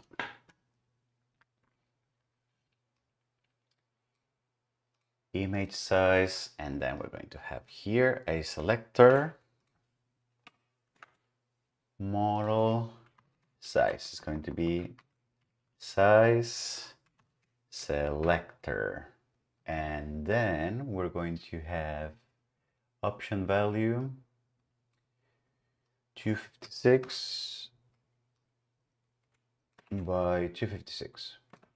And why do I not have Copilot here helping me out? There you go. Image size, so now, come on, give me some recs, Copilot. And then, all right, what else? Activate Copilot. Enable for HTML. Yep. Oh, so I had it. Okay, so selected. All right, there you go. I'm becoming very, very bourgeois with this whole AI-assisted coding. So you have the quality here, the size. Okay, so that makes things a little easier. Actually, you know what? I'm going to undo that. And you want to know why? Because I kind of want to leave this radio button logic here so that folks actually learn how to create a radio button. So, because why not, you know? Image size, there you go.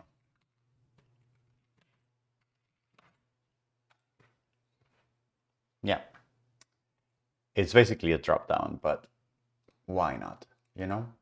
So model is going to be this, then where else are we gonna have? Quality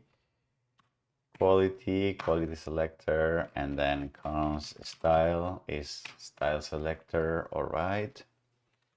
And then here,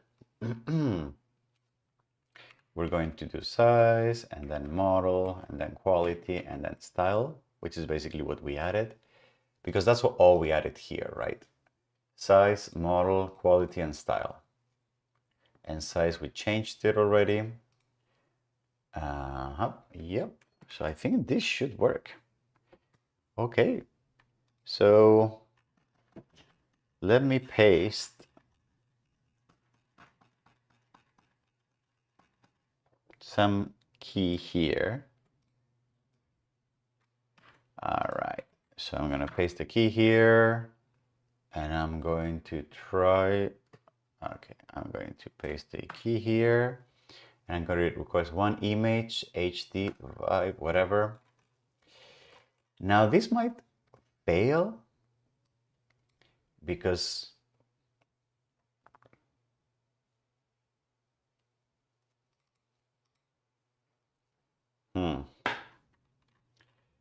okay, and then we are getting the alt text we're getting is not.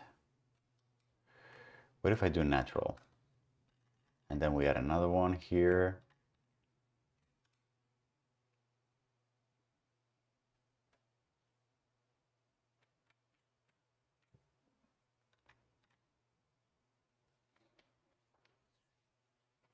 Oh, now it looks like Minecraft. I'm not getting the alt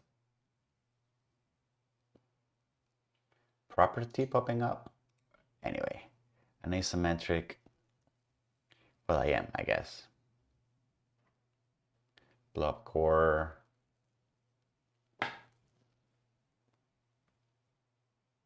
Image source. The source is the image data URL. I guess I'm getting it in URL format. Yeah. Okay. So that's looks like it's working. So what if I do this?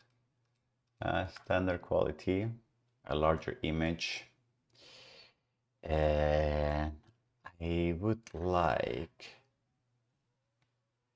to console log the JSON data object because I would like to add to the alt. Okay, so I'm going to make a very small one with DALL-E 3, and it's going to be standard and it's going to be natural. And I want to modify this so that I can also read the prompt that I'm getting. Incorrect. Oh, I guess. Yep. Okay. So yes. And what about now? Invalid API key, blah, blah, blah. All right. Beautiful. And then here we're going to get prompt. Created, data, revise prompt, URL. And then here I'm going to do the following. I'm just going to say prompt. And then revised prompt.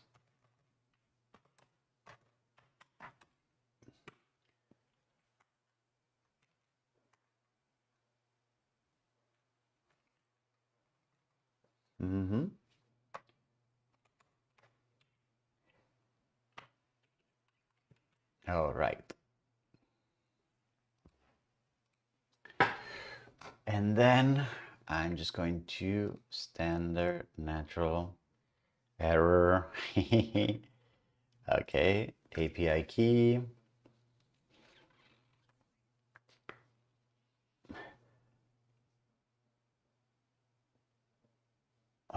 Oxman. The company.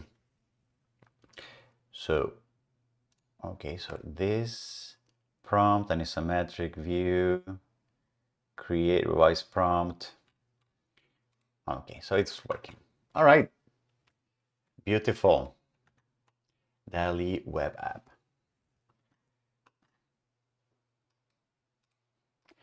So I think we are good. Are we good? And I mean, we should modify the WebGPT one. We have Python, we have WebDALL-E, we have WebGPT. Let's modify the WebGPT one as well. And then Chrome, where were we?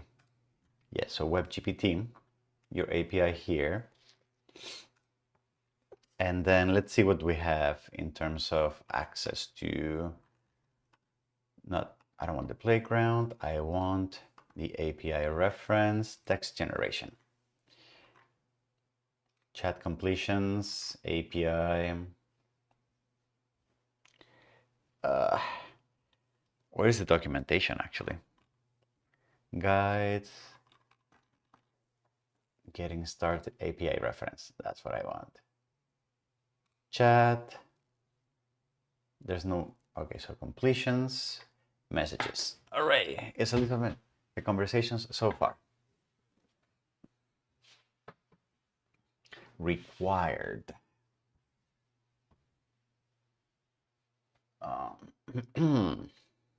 Model string, model endpoint compatibility, completions.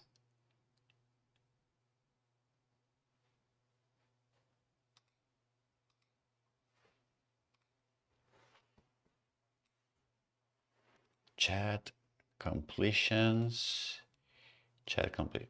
GPT and dated model releases. Undated model releases. Huh.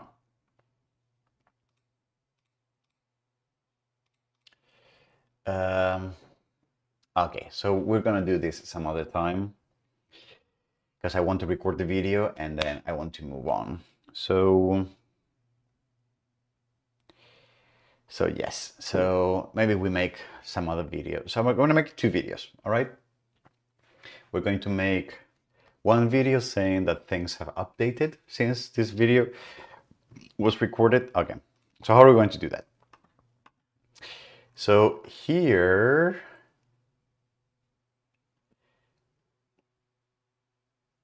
we're going to add 2 videos. One is how to add credits to your account, okay? Then the other one is something about updates. So look for updates at the end of the list. And then we can see DALL-E 3 update and then ChatGPT 4 update. Okay, and then we can, yes. So I'm gonna take a small break. I'll be right back and we're gonna make those videos.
All right, let's make this happen. Hello GPT, we're gonna close this. We're gonna move it here, models, API, API reference, usage, team limits, billing, profile, billing, cancel payment methods, billing history, add a payment method, you add your card here, etc., etc. And then, oh, sorry, you were not seeing there. An overview, and then you just add credit. So for example, $5, and then, and this was OpenAI changes to billing for developers. Pay as you go. Yes, so February, OpenAI switching to prepaid billing.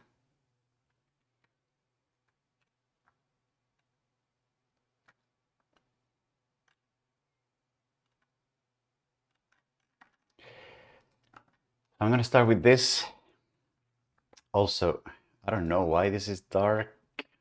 I like it dark, but I hope that other people don't mind about that.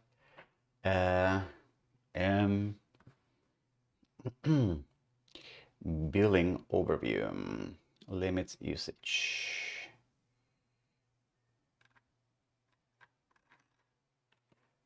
Okay.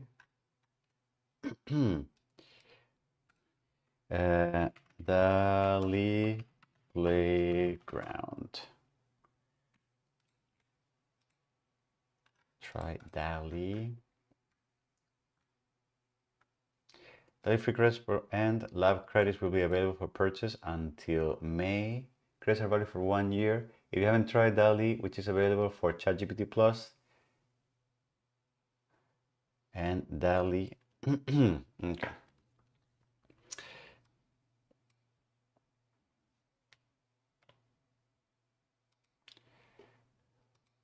Okay, all right. So how am I going to tell this story?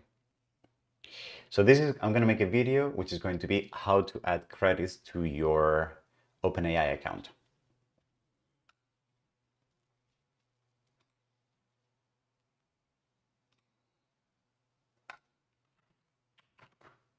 ChatGPT.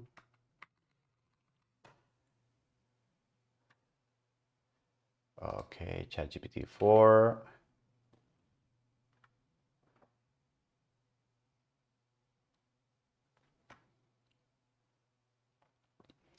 Uh,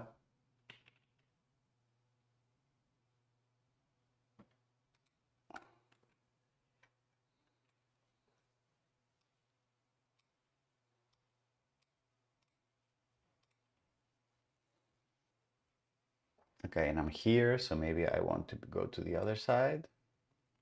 Maybe. Yeah, here, here, here. No, I want to be in the... Ah.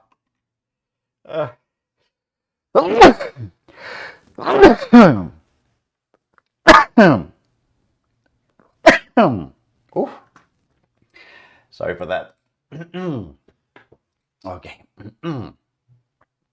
So what is this video going to look like? I'm going to teach you how to this. So, and I want to make sure that you not understand that this is different from the DALL-E credits that you used to have here,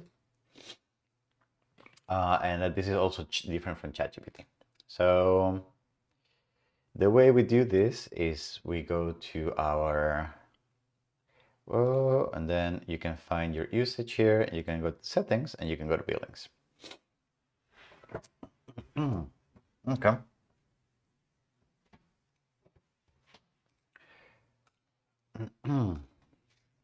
All right, let's do this. I'm gonna give it a try. And then we're gonna move this somewhere away.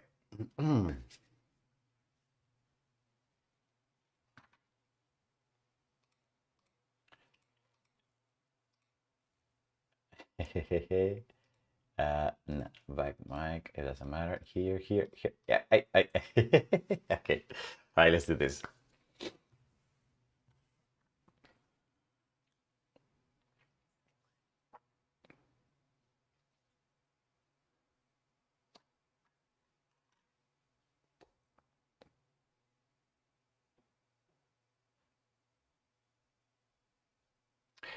Hello, this is Jose Luis here at Parametric Camp, and welcome to another video in our playlist Having Some Fun with AI. In this video, I would like to teach you how to add credits to your developer account in OpenAI. So this is a March 2024 update, because before March, in February and in January and etc., the way OpenAI used to work is that you would just add your credit card, and then however much API you would use, then they will bill you at the end of the month. But starting in March, they have changed the system, and which is how I, for example, used to work. Remember? Now the problem is that starting in March, they have switched to a new model that is called prepaid billing. What that means is that basically you cannot just be charged by how much API you use by the end of the month. What you have to do now is basically top up your account. You have to basically send some money beforehand, and then any API calls that you make to OpenAI services will be discounted from this money that you added, prepaying for it. I also want to make sure that you understand that this system, the system for adding credits to your developer account, the API usage inside of OpenAI, is different from, for example, the old method that we used to have for example, DALL-E. DALL-E used to have its own app. You could just come here, you could just buy some credits for DALL-E, and then you could just generate synthetic images. This, for example, with DALL-E 2 is obsolete, and as you can see here, they're going to discontinue this program in April. So probably in the future, if you watch this video, you will not have the DALL-E dedicated API, sorry, the DALL-E dedicated app anymore. And if you want to generate synthetic images with DALL-E 3, you just use it through ChatGPT automatically. I also want to make sure that you understand that this is also different from the ChatGPT premium account. So OpenAI offers, as of March 2024, this ChatGPT app, where you can pay a monthly fee and then you can just like generate things with ChatGPT. And if you had the premium account, which I don't have, you could also access DALL-E 3 image generations, etc., etc. This video is specific for developers, specific if you want to use the API in OpenAI. So what does that look like? If you have an account, and you can watch my previous video in this series on how to get your OpenAI API key, a card to that video will be showing up in the corner. If you already have created an account, a developer account on OpenAI, then you will have access to your settings here. This is where you will create your OpenAI keys, right? I showed this in my previous video. And then in usage, you will have, if you have already used your OpenAI account using API calls, then you will have some metrics of usage. But if you're starting from scratch, then very likely what you will have to do is a couple of things. You will have to go to the billing section inside of settings. This number will be 0 probably on your end. And then the next thing that you need to do is first, you need to add a payment method. So here you go and you basically enter your credit card details so that you can add your credit card account to OpenAI. And then the next thing that you need to do is go back to overview. This will be 0. And then what you can do is you can add credit balance to your account. So for example, what I'm going to do now is I'm going to top up my account with $5 additional, right? And then I'm going to continue. I'm going to add this, blah, blah, blah. I'm going to confirm the payment. And then the moment I do this, you will see that, let's give it a second, that my credit balance is now $9, right?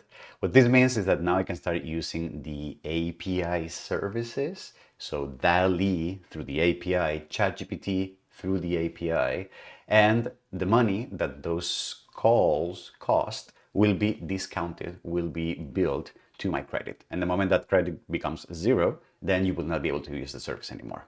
You can enable auto recharge. You can enable OpenAI adding more credits automatically to your system if you so wish. I kind of like to keep it under control. I don't mind if I get an error that I can't use the system anymore, and then be manually, just to keep things under control, you know? I have also found that if you had old API keys that were using the old system, I have found that my keys did not work with the new system, the prepaid billing. So I actually had to create a new secret key and replace it in all my apps for the new billing system to work. So this might be the case for you as well. And if you are new to this playlist and to OpenAI, and you may want to know why would you want to use the API service as opposed to just the DALL-E app or the ChatGPT app, then I have good news for you. I have a full playlist where I'm going to teach you how to create your own apps that use the OpenAI services for image generation and text completion on the background, and then how you can become and be playful and connect these services to Grasshopper, Python, Node.js, create your own web app, etc., etc. So if you're interested in that, make sure you check the playlist that is in the description of this video. All right. So let me actually go ahead and teach you how to do that in the next videos. Thanks a lot and see you in the next video. Bye bye.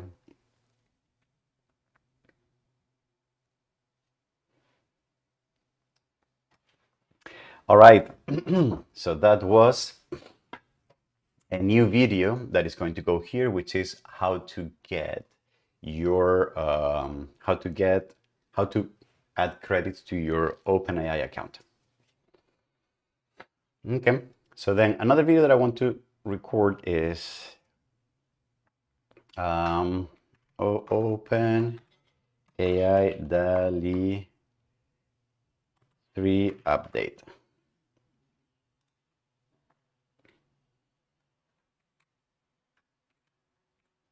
And OpenAI ChatGPT 4 update.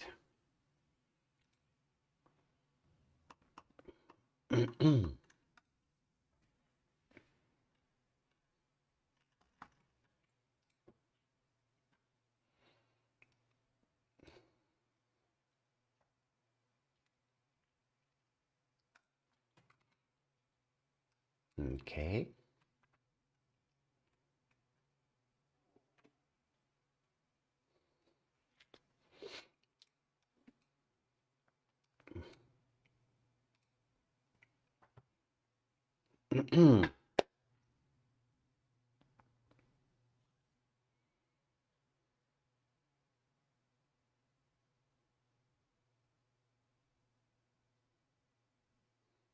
Hello, this is Jose Luis at Parametric Camp, and welcome to a quick video that I would like to insert in the playlist. This is oh, starting over again. Starting over again.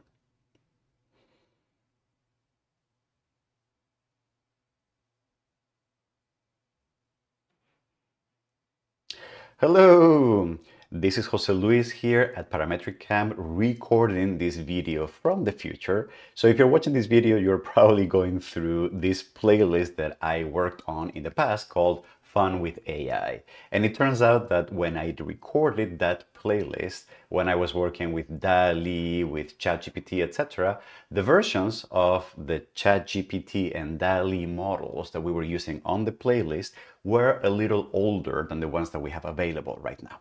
So this video is just a way to say that since we recorded those videos, ChatGPT, for example, has been updated to GPT-4 models, so the text generation is much better.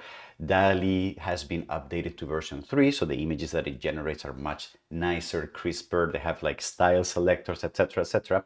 So many of the things that you might find in the next videos for DALL-E and for ChatGPT might be relating to old models. So I haven't recorded this video yet, but what you're going to see is that by the end of the videos in DALL-E and ChatGPT, you're going to start finding updates from March, from DALL-E 3, ChatGPT 4, as they start being rolling out.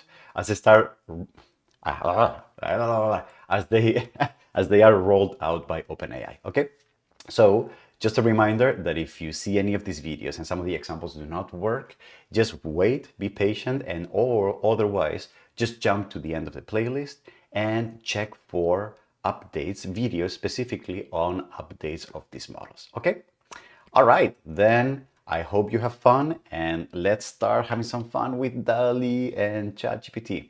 See you in the next videos. Bye.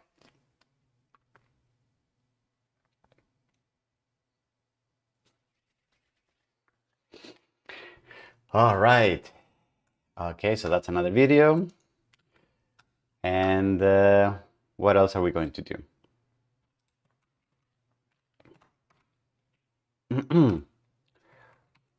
All right. So DALL-E is going to be over there. Okay, so here we're going to go to Python. Python is DALL-E. Let's go back to Python. DALL-E generate. Okay. Then we also want, no, this.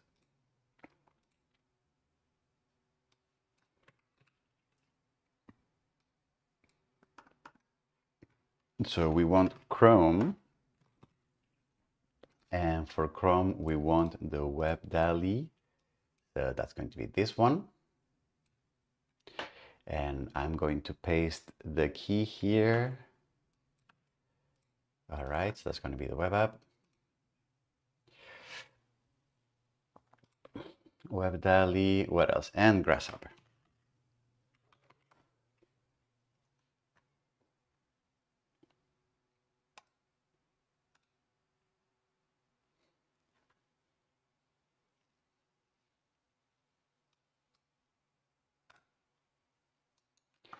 And then I'm going to trigger the request here.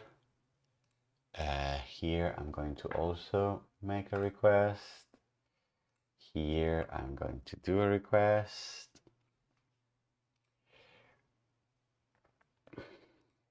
In Python, DALL-E generate no modules. In Node.js, No modules also.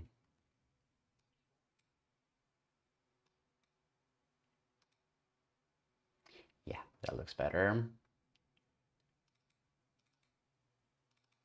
And what else? Web DALL-E. Also.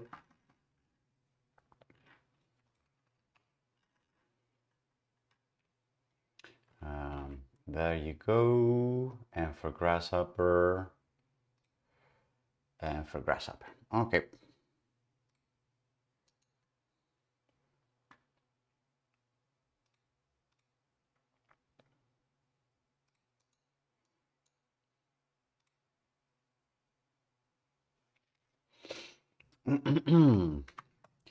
And OpenAI DALL-E 3 update.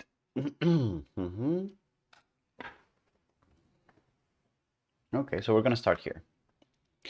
And oh no, we're also going to start on YouTube, Parametric Camp, and then playlists, fun with AI.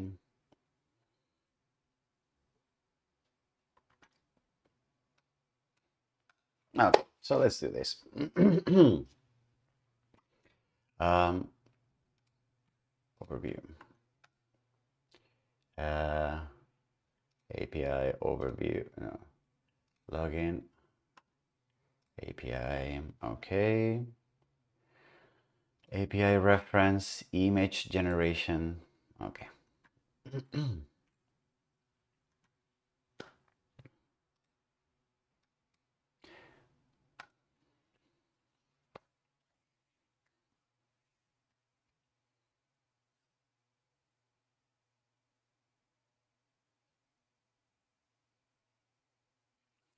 Hello, this is Jose Luis here at Parametric Camp, and welcome to another video in our series Fun with AI. This video is a March 2024 update because since we recorded the previous videos playing and having fun with DALL-E, a new model has been released. It's called DALL-E 3, and it really is an improvement from the quality and the potential that the previous image generation models in OpenAI had.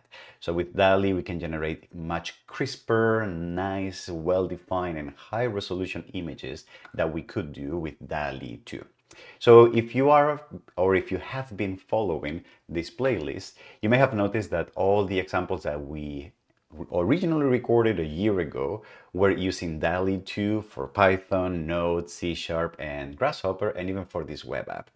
So what I wanted to do in this video is to give you a quick update of some changes that we've done in the source files in the project for this playlist to update the workflows and some of these techniques for the new DALL-E 3. And the only thing that we have pretty much done is update the options that each one of these scripts and each one of these mini apps that we created in the playlist to update the options so that you can use new DALL-E 3 features. So for example, now when we have a new option that is called model that allows you to switch between DALL-E 2 and DALL-E 3. Remember that you may want to do this because DALL-E 2, as of this recording, is still much cheaper to use. So if you just want to prototype or tinker around with things, you may want to do it with DALL-E 2 because it's significantly cheaper than DALL-E 3. So there is a new option with DALL-E 3 only, which is the quality, to have a standard image or a high definition image. There are much more options when it comes to size. With DALL-E 3, you can create larger images, and then you can also use landscape or portrait orientations for your image. DALL-E 3 also allows you to give it a new style option where you can select from natural or vivid looking images for your image generations. All right, so what we have done is, and I have done this offline in a live recording, I have not recorded all those changes, but what we have done is we have modified all the scripts that we created on the playlist to update this. So I just want to give you like a very quick overview. So for example, in the case of the Python script, we have modified the options that you have in the size in the size parameter, and we have modified them from being numerical to be a string. So now with the Python API, you can just try to generate your image. This is going to take some time because DALL-E 3 does take some time. It's just more powerful. We have added the capacity to choose between models, between quality, and between style. And we just have added those options to the request body of our calls when doing the API. Again, if you don't know what this means, or if you're new to this playlist, just please go ahead to the playlist, to the Python video. A card to that video will be showing up in the corner, and then see what that meant. The response has just finished, and I can show that the image that I just got is this one, which is a large improvement in the quality and the resolution if you are familiar with the previous videos on this series. In the case of Node and JavaScript, we've basically done pretty much the same. We have added new parameters to the command line. So for example, I don't know if you can see how now I'm calling size inputs, the model, I'm selecting vivid and HD for the options. I have added more of those options, and then I have added those options to the request body of the calls. So now when the request is sent to OpenAI, it contains more metadata that allows me to control what kind of information do I get. All right. And then for the web app, I'm going to show you what I just got. So here I just got this image also. Again, a large improvement in the quality of what we can do here. And then if you remember, for Grasshopper, I have basically created, these were the DALL-E 2 options. I have created a new update where I have added more options, model selector, different resolutions, high definition, vivid styles, whatever. But the request file is the exact same thing, because literally the only thing you need to do is to modify the JSON file or the body of the JSON object that you sent as part of your post request. What we did get is this kind of response from the server, and I've also added like a small thing so that we can save that result to our system. So this is the image that we just generated with Grasshopper that we could save to a file on our system, right? And then last but not least, if you remember, we also had a small web app that looks something like this, right? So the web app I have also improved by adding a capacity to choose the model, number of images, more options for image resolution, the quality, the style, and you can see that the image that we got for this one, I clicked on the button before, is this that we are generating. Something that I want to remind all of us is that DALL-E uses this new technique to generate better images that is called prompt transformation. What that means is that even if I say an isometric view of a miniature city, blah, blah, blah, whatever, what DALL-E does in order to enhance the way your images are generated is under the hood, without asking you or letting you tweak any of those parameters, what it uses is it uses a language model to take your prompt and enhance it and make it better according to OpenAI's criteria for what better is. And then it uses that transform prompt to generate the image. So if we actually look at the console, we have added a printout of what is the response that we're getting from the server. And you can see that one of the responses that we get is that there is a revised prompt, which is imagine an isometric view of a high detail miniature city with blah, blah, blah, and blah, blah, blah, you know? And I have also modified the alt text to contain this revised prompt. So if I inspect this object, you can see that now the alt text has the prompt, but it also has the revised prompt. With tilt shift effects, do so and so. I mean, you can literally see that my sentence was 10 words and the enhanced one is like something like, I don't know, 30 or 40. So probably OpenAI has done some studies on how to enhance these text prompts to get better results from the model. I don't know. I also think that it's kind of sad that you cannot turn that off, because then you're basically always going to be getting your images filtered by this language model that arbitrarily chooses how to enhance your images. I have read that there are ways to modify your prompt so that you say, I want exactly what I'm saying, do not change it, etc., etc. But you actually have to write that in your prompt. But anyway, so at least you get you get in the response, you get the sentence that has been modified for you. Okay. All right, beautiful. So I hope that if you're watching this video, it's also because you did watch the other videos on how to make DALL-E based apps for web, for Grasshopper or whatever, and that you had fun doing that. All right, so this video is going to be now at the end of this playlist. And I think I'm also going to make another video where I also go through some updates that have happened recently on ChatGPT. Okay, so that might be the next video in this series. Thank you very much.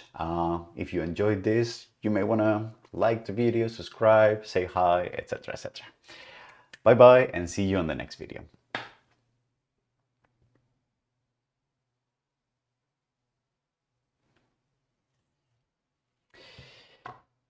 Alrighty, I think with that, those are the videos that I would like to publish for today. And then all the vector drawing videos, we're just gonna put a pin on those ones, okay?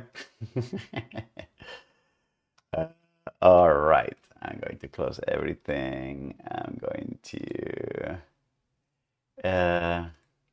Grasshopper. Let me clean up all these images because otherwise they get versioned and then it becomes an issue.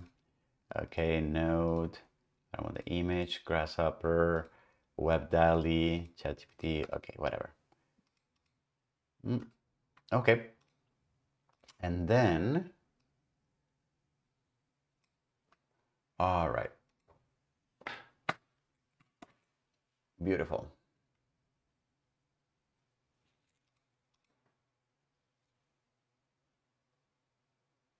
What's going on here?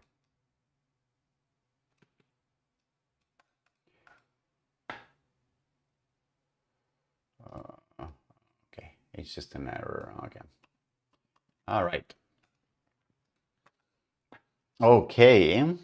So, yeah, that was that. It's kind of late here. So, okay, well, I think that's going to be all for today. I will update, I will record, I will trim those videos, and then I will publish them at some point soon. Okay? All right, beautiful. Thanks, everyone. Very happy to be here with all of you, and hopefully see you next week. Okay? Thanks a lot. Bye-bye.